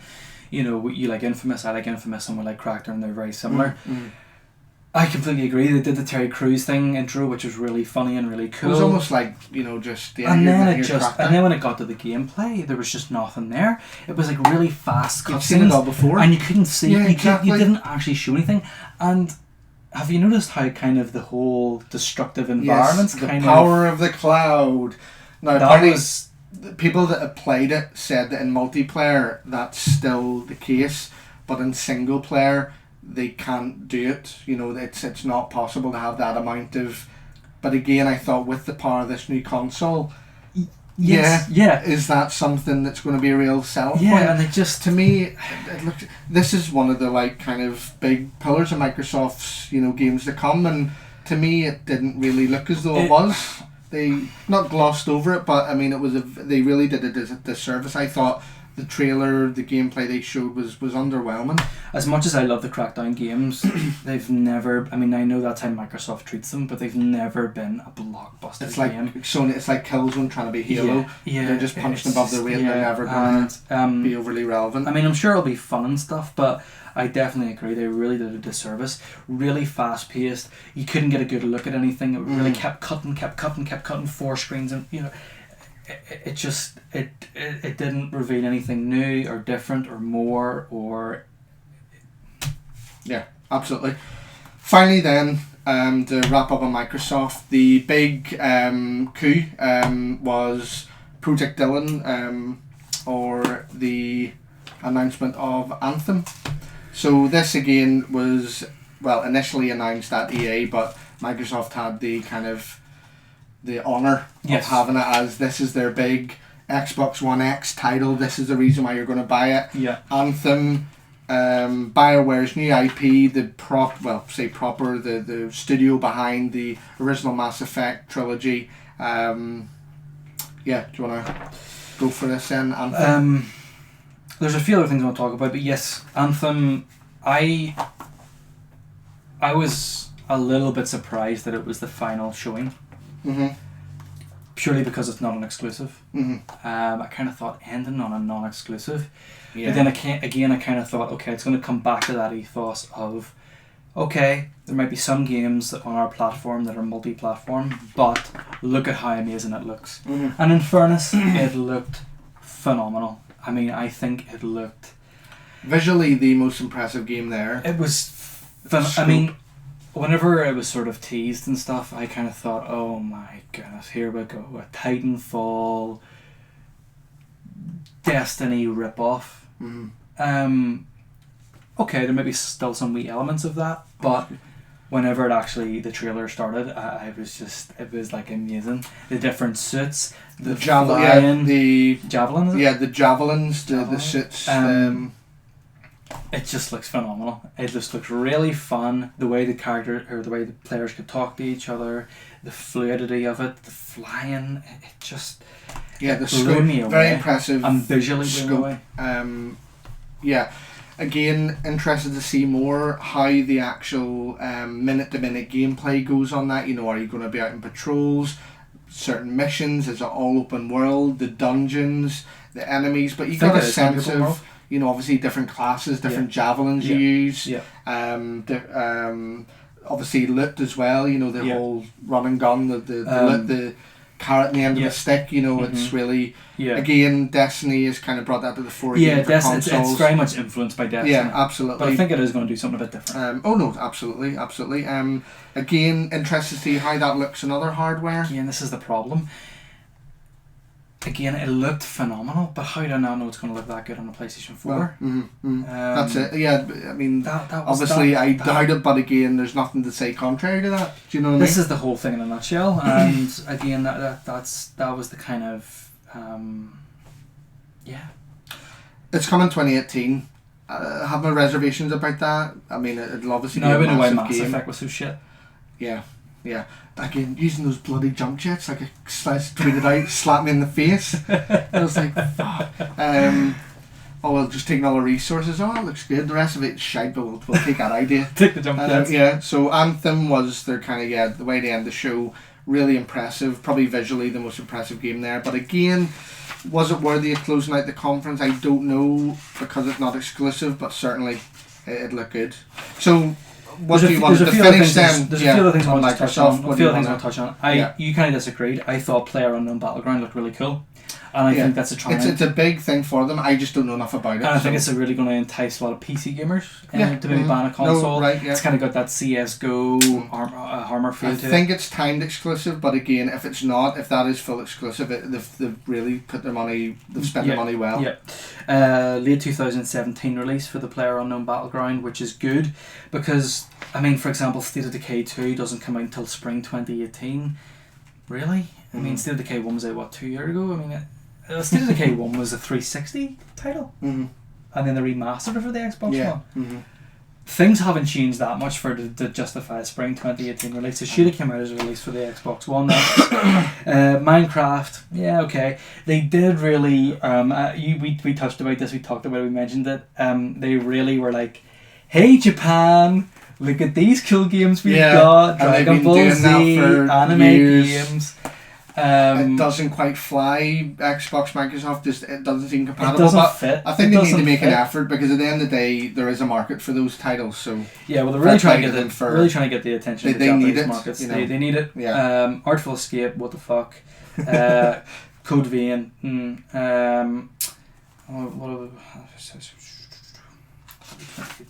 Super Lucky Tale. That's another launch title. Super Lucky Tale, I kind of see it as Microsoft. They've got wee wind of Sony remastering Spyro and Crash Bandicoot, and they're like, yeah, we need to do something like this here. Mascot. They want a little mascot for the younger gamers. The one thing I will commend Microsoft, there was a lot of diversity in the games. You know, indie titles. Yep. You know, obviously, kids titles. So I agree with you. ID, they had a wee lovely trailer for ID at Xbox. Yeah, that's the independent developers. And some of them looked really fucking good. Well, there was one, Life is Strange, looked like 13 Reasons for Xbox, comes out in August. See, that's actually a prequel now. Life is Strange is free on PlayStation Plus. I've been at that's a really, really well received game. Okay. So it's weird you say that, because that's a prequel. That's an aside. The studio were making a sequel to that, but yeah, really popular. Ashen looked good as well. Game. Ashen looks really good. Dark Souls. Yeah, with a really cool art style. I like the idea that, and maybe again this is to kind of entice people to buy the Xbox One X. Some existing games are going to get like a free 4K update. Yeah. Some of the time. Yeah, so idea. We'll have Gears of War 4, Forza Horizon, Killer Instinct.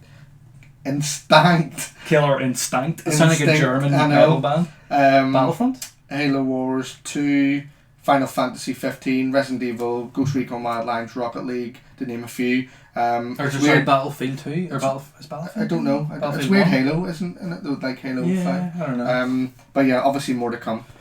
Yeah, so that was pretty cool. Again, Xbox One S, we said it should have been $199, it's $249. But then again, that's $249, so maybe it will be £199. It's possible. Could be. Yeah, I think that's pretty much it in a nutshell. I mean, I've wrote here a couple of good points, bad points. Start with the goods. For an Xbox conference, 42 games, 22 of those timed exclusive. Fair play to them. As I said, for a Microsoft console, the hardware was very impressive. The size of the console, absolutely. Metro and Anthem looked a jump forward visually, but again, as Neil put it, you know, Metro was on rails. I mean, I refuse to believe that is true representation of gameplay. And the focus on indie titles, really commend them for it. It's something they need to push. It's something they need more diversity in their catalogue. Yeah. The bad, we've got into it. The price, the name. I still think the lack of proper AAA exclusive titles is lacking. They needed Horizon or something. They did little to justify the purchase of a new console at this time. Yeah, so I mean that's it. The good and the bad. I mean, have you any kind of finishing thoughts on Microsoft? And then we'll quickly go on to Sony, because obviously there's not enough full. I don't want to be dramatic, but it feels kind of like almost how I felt after the reveal of the Xbox One. Just not a bad console, not a bad, and the games were good, but Microsoft has this really bad thing and they do it across the board, of this really bad thing of marketing their products and marketing them well, and just being direct with the consumer and telling a consumer exactly why they need to buy it. And they kind of do this weird thing where they shaft themselves and shoot themselves in the foot, and I think they've done it again with this one, and I think they could have really come out and, okay, even forget about the end multiplayer, they just could have come out and said, look, $399 for the Xbox. What? I was going to say Scorpio. Should have kept the name Scorpio. Should have been $399. And even if they, okay, giving them the benefit of the doubt, even if it had to be $449, they had to come out and say, here is why you need to buy it. And they just didn't do that enough. And the reason why they didn't do that enough was because they're not wanting to cannibalize or alienate the Xbox One S platform. But then what's the point? I mean, at this stage, my opinion, we said it beforehand. If people weren't talking about this E3 as being Microsoft's E3, something went wrong. People are talking about Mario. People are talking about Beyond Good and Evil. People are talking about Spider-Man. People are talking about... Of course they're talking about Xbox, but that should have been far and away. That should have been far and away the absolute main headline. And it was a good conference, but they missed the mark. They needed to bring balls out in your face. We are back. We know what we need to do to get back on top.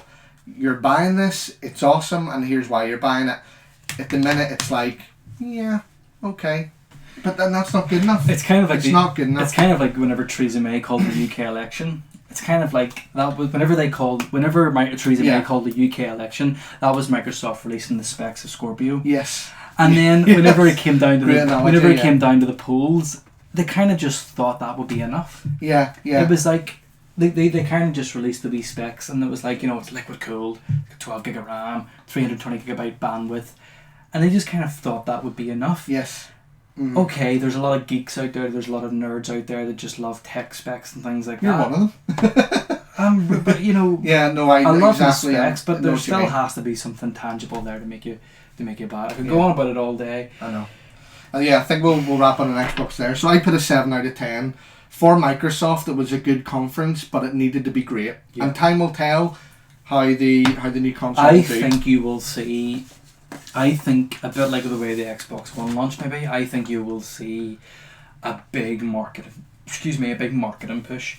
I think you'll see a lot of trailers before YouTube videos, trailers on TV, addressing that problem, addressing the kind of, this is why you need to buy it. Mm-hmm.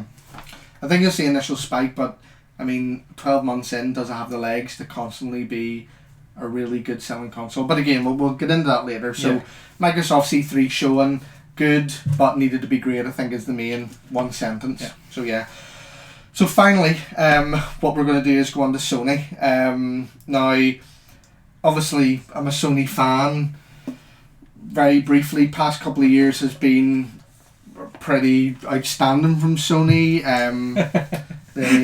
What's it? Neil said TV, Microsoft sports. Need to bring back TV, sports. Need to bring back Dom. Get him from Zynga. In fairness, they need to get rid of Phil Spencer. No, Phil's the guy. People, Microsoft fans love Phil. I don't like him. He's a buffoon. Bruh. Okay. So yeah, Sony E3. My prediction was that this was going to be a little more muted, more of a kind of slow. Big quiet one. Yeah. I think I was right. I think this was a quintessential mid-generation consolidation conference from Sony. Sony didn't need to really go out all guns blazing. This was about maybe putting the brakes on a little bit, getting this phase of games out, and again, because they didn't have any hardware, it was always going to be a little bit difficult for them to gazump Microsoft or indeed any other conferences. I think it was solid. Again, Sony's thing has always been the quality of their first party titles is always going to a certain extent see them through. But we'll go through it. So before we start, as much as it pains me to say it, I think if Sony's E3 conference, sort of post E3 conference reaction was a meme, it would be, the Ethiopian kid is kind of like, when the woman, like, it's kind of like they thought they were going to get slaughtered, and then they were like, yes, exactly, that's a good point, exactly. So we're going to go through some of the kind of highlights, and then again just kind of a wrap up on Sony. So again, a little bit more muted than the Microsoft, but still a pretty packed show, and very focused again on games.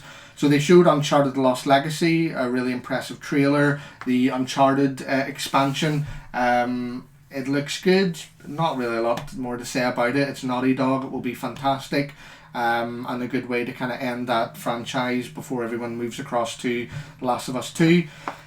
One of my predictions, the Horizon Zero Dawn expansion was announced. The Frozen Wilds, Horizon. No new protagonist. Yes, I got one. I think anyway. You got two wrong. Because you thought it was going to come out like a year from now. Yeah, and it's which is good that it's coming out soon. Yeah, exactly. Whenever you said about I didn't say a year. I just thought maybe. You said 18. You said like spring 2018. Yeah. So I thought maybe early. Which I thought. I think we would have lost all momentum. I think maybe they get it out early. So it looks like a new area, which I predicted, a new landmass. But it looks as though Aloy will still be the protagonist. So it looked good. Looked really, really pretty. I want to see more. I will get it. I want to play more of that game. The minute gameplay is phenomenal, and it's really, really fun. And yeah, people will dig that. Days Gone. Now, this is an interesting one. Days Gone is in a strange place, because if Days Gone, I think, was any other publisher, it would be an absolute pillar of their lineup. I think if Days Gone was Microsoft title, they would push and push and push. If it was an EA Ubisoft, because it's Sony have so many of these games, third and maybe games that look a bit better, but Days Gone, in little extended look, it looks like a bit of a hybrid between Last of Us and Uncharted. What they showed, though, I think was good so far as you got to see a little bit more of how the game will play out. Again, minute to minute, what you'll be doing, stealth elements, tactical play, the freakers or zombies, again, there's a lot of them on screen, which from, I think, an engine point of view is really impressive by them, and how you use them as a weapon and a decoy. So there's a part in the gameplay walkthrough where he's obviously like a bounty hunter, which is weird because in a post-apocalyptic world where there's millions of things that can kill you and rip you apart, why is there someone, if I said to you in that world, Ryan, I want you to kill someone, you just turn around and say, we'll be dead in a few couple of months anyway, save your money, I don't want it. Save your money for the shops that don't exist. So, well, exactly, yeah, save your bottle caps. But anyway, he's looking for this guy. He kind of stealthily moves past a group of these freakers who are feeding, goes through a little fence, puts a bomb on the fence, blows the fence open, and they basically rush through, and he used them to his advantage of diversion. So that's going to be really cool. I think you'll see set pieces like that where you'll use these things as a weapon as opposed to just cannon fodder, you're just shooting them. So Days Gone, it was impressive. Again, it's in a strange place because although it looks really, really good, it's kind of getting drowned out a little bit by the likes of your God of War and other games. I don't know. It needs to be great to do great things. I think if it's a 7 out of 10 game, I think it'll just get swallowed. Yeah. But Sony Bend, a good studio, so high hopes for that. Probably the biggest surprise was Shadow of the Colossus remake. So this is obviously voted, many regard as the best PS2 game. I don't agree. I mean, it's a good game, but regarded as the best PS2 game of all time, remade for PS4.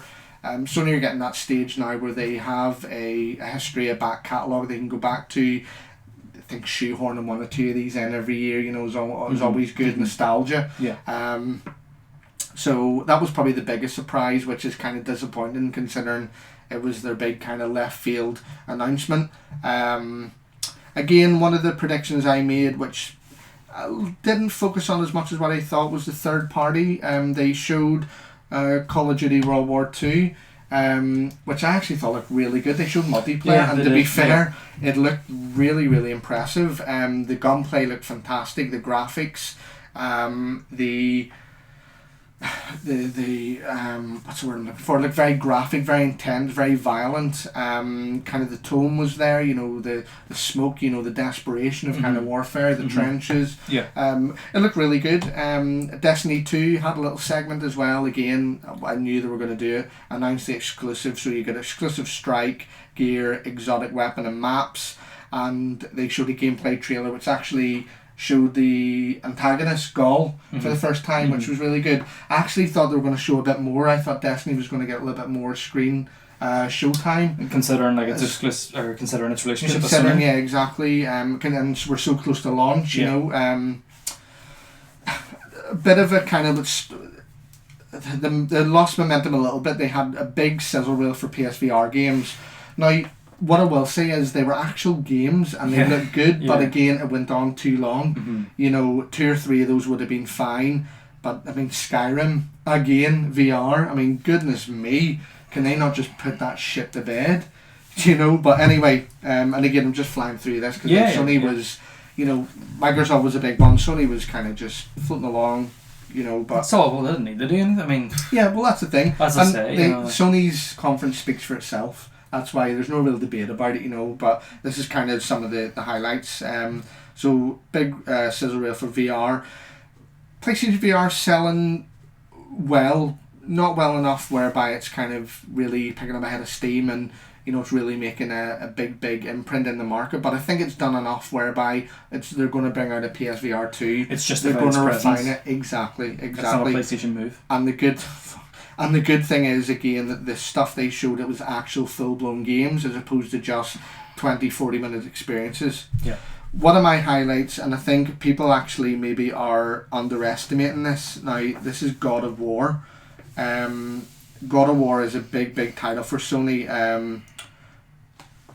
It looks fantastic. Now, again, with Sony, and because they've got so much strength in their first party, if you took this out and gave it the likes of another publisher, it would be their absolute, Mm-hmm. it would be their battering ram. But because Sony need to juggle these things, the trailer showed a bit of gameplay, a bit of story, a bit of narrative. I love the God of War games. Ascension was the purest, but again, it was a good game, but didn't hit the heights of the particularly 2 and 3. I love the direction they're going in. I love the Nordic mythology. I love that it's Kratos back. He's got a son. It's story driven. You're seeing a different side of the character. You're going to be dealing with different gods. Geographically, very, very interesting, different location. I think it's going to be, I've no doubt whatsoever this is going to be a 9 point something out of 10 game. Yeah. Again, not much to speak about. It looks great. What they showed looks great. I think we'll see more, and it's coming early 2018. So I think that'll be a big mark in Sony's calendar. You'll see a lot more after Christmas about it. But yeah, I've no doubt that's going to be really good. I'm going to skip. I mean, David Cage's Detroit Become Human. I think actually a game you would maybe be interested in. I've seen it, yeah. David Cage, obviously a studio, very narrative, interactive movies almost. Be interesting to see how that does. Again, I don't know if I'll get it day one. Not overly interested in it, but again, look good. The two things about Sony's press conference. Number one, if they didn't have Spider-Man, it was going to be a very disappointing conference. Number two, I think they were one big kind of announcement from it being a Stealing the show. Which I think people maybe might thought would give a sigh of relief, but a little bit disappointing that we didn't see again Sucker Punch IP. I thought that was going to be nailed on. Yeah. They didn't show. I'm glad they didn't show any Last of Us 2, but a lot of people thought it was going to be there. There was nothing that was new, and there was nothing that really other previous years that you were thought, wow, there wasn't a mic drop moment. And everything's kind of a wee bit off, isn't it? Is there anything big coming out 2017? No, it's very similar. It's all a wee bit E3 tends to be. They're falling into the trap of here's everything you'll play next year. Yeah. It's very hard to get that to get off that. So for me, one of the highlights of the show definitely Marvel's Spider-Man PS4 exclusive. Do you really need to do an awful lot when you've got a game like that sitting under your bonnet? Wow. They showed the game in action and it looks phenomenal. The gameplay and combat looks dynamic. It looks fun. It looks intuitive. It looks fluid, diverse enough. I loved how you could interact with the environment. You've seen him use the web to kind of bring round when they're in the building. Kind of big metal. The girder. The girder, swung it round. I mean, I think again it's one of these ones where it's hard to almost understand maybe how important and how big this game could be. Insomniac are a great developer. I think the way you traverse in the game, the way the animations work, they learned a lot from Sunset Overdrive. It was again a game that didn't do as well as maybe what it deserved to. The traversal of that game. I don't think it was that amazing to be honest with you. But you can see certainly that they've learned a lot. Yeah, exactly, the influence. So it was a really, really well put together gameplay trailer. The whole set piece looked really interesting because there was parts of it where you thought, well, I mean, how is this actually open world? It is confirmed it is, but how you were interacting with the buildings, the way it smashed into the building he was running through the burning office, crashing through the advertising boardings, how much of those, I mean, again, it could have been very scripted for the demo. You don't know how that'll work with the game, but I think they nailed it. I think I don't want to see an awful lot more of this until we're close to release. I think they've shown enough now. Last year we seen the trailer. we're doing a Spider-Man game, here's what it'll look like. This year was, we're still doing a kick-ass Spider-Man game, here's what it plays like. And it looks badass, it looks really good. Have we got a definite? And that was it. Have we got a definite release date? 2018. So, no. Like fall? Not as far as I know. Right, okay. I personally think maybe, you're maybe talking, I'd say, anywhere between July and November, in that kind of long window. But that, for me, because when I was watching the Sony conference, I was a little bit kind of disheartened. I was like, I kind of knew what was coming into, and I knew that they weren't going to go balls out, but until they showed that, I was like, give me something. Give me something. I think everyone was like that, but that kind of saved the day. The superhero saved the day.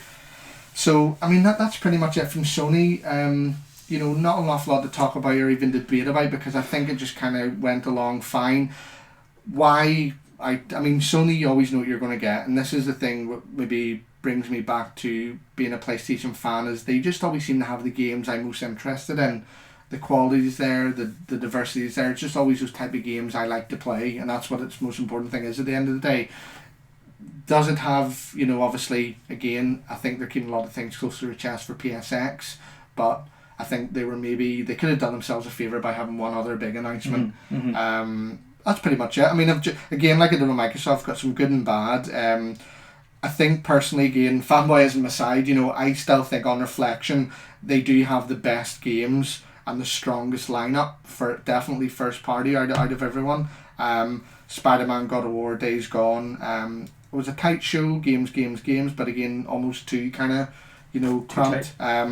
And arguably, I'd say maybe with Metro Anthem, definitely the strongest gameplay demo with Spider-Man.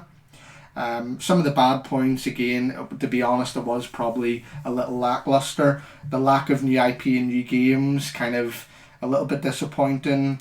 All the games shown we already knew about, apart from Shadow Colossus. No big announcements in software, hardware, so it kind of, didn't have that to fall back on. VR went a bit long, and just missing that one big moment. But again, we'll maybe get that later in the year with PSX. Just to wrap up, I mean, we've obviously talked Microsoft to death there, but I kind of, looking at the two companies, Sony and Microsoft, have they kind of dug themselves into a hole? In the sense that they've kind of decided that they're going to take themselves down this road of, okay, there isn't going to be like a whole new generation. It's just going to be kind of periodical updates. Do you know what I'm saying? Like, it's just going to be kind of refreshes. I think it remains to be seen. I certainly understand. At the moment, that's the vibe you get. At the moment, that's the vibe you get. With the PS4 Pro and the Xbox One X. And the criticisms I have of Microsoft, I have the same criticisms of Sony. They aren't justifying to customers why they need to buy these higher tier consoles. Would you agree? Yeah, I mean they didn't mention the PS4 Pro, so again I think it's a different scenario whereby people know what the PS4 Pro is. But they didn't mention it. I think that really tells you all you need to know in a nutshell. The fact that they didn't mention it, they haven't released the sales figures. Well, they have. Oh, have they? Yeah. Is it bad? No, it's good. Oh, is it alright? It's quite good, yeah. It's 1 in 6 or something. Or it's a smaller number, but it's quite impressive anyway. They just aren't justifying to consumers why they need to buy these consoles. And the problem, the sort of thing that I have is that whenever there's a kind of new generation of consoles comes out, so say for example the 360 to the Xbox One, there's games that are going to be on the new platform that you can't get on the old one. Sports, TV. But you know what I mean? There's games that you can't get on the yes. So that is the justification alone for buying the new console. So if you don't have that anymore, if it's just going to be the same games that you can get on all consoles. But Sony, I understand, but Sony's conference wasn't about that though, and that's where I think the difference is. No. Are you just talking about the companies? I'm just talking generally. I'm saying we had the PS4 Okay, Pro. I probably, I agree with you then, Yeah, I'm the biggest Sony fan, and I haven't really been interested in the PS4 Pro. Yeah. I'd rather wait, and I said to you, I'd rather hold on to my arse for another 18 months, 2 years, and then PS5, or whatever it may be, will come out. I mean, things are moving so fast. Is that going to be what people coming back to really quickly? Just to make a point, I mean, if I had an Xbox One, particularly an Xbox One S, which to me is a great console, I would maybe be inclined to think, well, if I wait a little bit longer, is the Xbox 2 going to come out?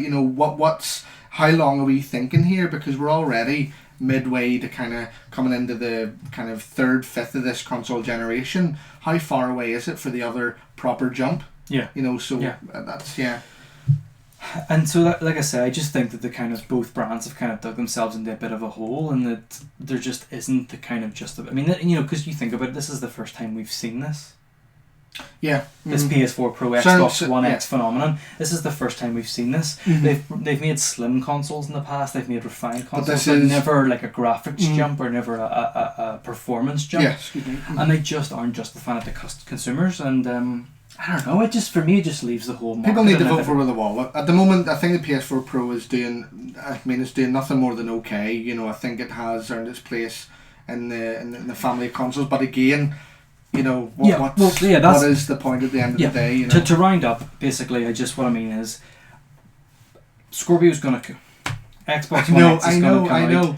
And I think it'll probably sell okay. I think it'll probably sell probably in the same kind of ratios in terms of the Xbox One X, the Xbox One S, as the PS4 Pro. Yeah. And so what I'm kind of saying is, what does that say? And where does that... Is that justified for Microsoft and Sony all that money into development and kind of bringing it to the fore? I mean, would the resources have been better spent doubling down on some great content and some great games? You know, that's... I mean, do we need these...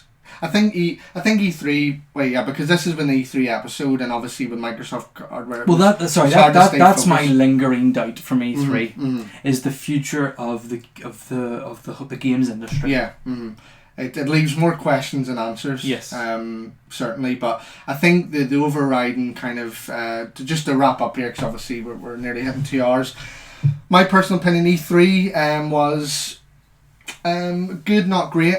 I think certainly it's not hit the heady heights of the last couple of years. A little bit disappointing, bar 2 or 3 big announcements.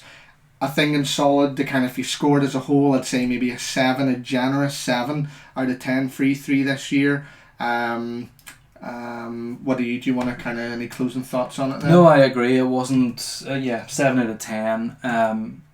I mean, going into E3, it was Microsoft's E3 to lose, and they lost. It was Sony's everyone kind of expected Sony going into to just kind of do okay, and they did okay, and they probably did a wee bit better with the Spider-Man trailer, but again, we knew about it, and there was no kind of big standout. I think we're seeing as well just a kind of typical mid-generation, which is ironic because of the Xbox One X, but I think we're getting to the stage now where maybe conferences are going to be a little bit more muted. Things are going to be spread out throughout the year announcement wise, but I think it was okay. Yeah. Do you know what I've said the wrap up about 3 times now, but I kind of think the whole hardware thing, they've just shafted themselves. I kind of think if PS4 Pro had never come out, and if Scorpio was never talked about, what would we be missing? What would we have been missing? Yeah, if we had went through all of those games, we probably would have went, it was good. It was good E3, wasn't it? Yeah. Do you know what I mean? Yes. I think they're actually building our expectations, and then they're not fulfilling them. Mm-hmm. Do you know what I'm saying? Yeah. They're shafting themselves. So, I think that's really it. I think we delve deep there, particularly to Microsoft, but of course we knew that was going to be the case anyway. But To wrap up, again for the 4th time. Neil mentioned in the chat, I mentioned it in the last video, that if Xbox or Microsoft had a shit E3, I would sell my Xbox and buy a PlayStation. We're not quite there. We're not quite there, but I'm certainly not buying an Xbox One X. I think if my Xbox One was to pack in, I would maybe consider buying a PlayStation, but... Yeah, so we're not there yet. Not quite there yet. Still need to get the Patreon and go so we can play Red Dead together. Yeah. But thanks very much, folks. Obviously, Neil, Glenn, for commenting, and that was a bit more interaction this week, wasn't it? Yeah, it was good in the chat to hear people's opinions. So anyone that watches, we really, really would appreciate a follow on Twitter at RPT Podcast, Ready Player 3 Podcast. Yep. Also to like and subscribe. As I say, kind of learn as we go. We really enjoyed the E3 episodes. There's also a prediction one if you want to go back and watch it, kind of see what we got wrong and what we fucked up. But certainly your Microsoft stuff was really interesting. And we're also going to Comic Con. Yes. We're going to the MCM Comic Con in whereabouts is it? It's outside Belfast. It's somewhere. outside Belfast. So we're leave maybe any politics. So we're maybe thinking about something to do. We'll maybe do a wee there. video. Maybe we'll record some video. We'll try and get maybe speaking to a few people and maybe do a wee segment for. Yeah, maybe try and snog Nolan North or Troy Baker. I'll let you do that. Yeah, but yes, guys, thank you very much indeed. We'll be back. I'll try and hook up with the. Last time we were there, the Red Power Ranger. No. Last time we were there was a girl dressed as a rebel pilot. Yes. Oh, she was fit. Yeah. But anyway, yes, thank you very much. We will be back. Not sure when, but again, get on the Twitter to find out. And thanks very much, guys. Thank you.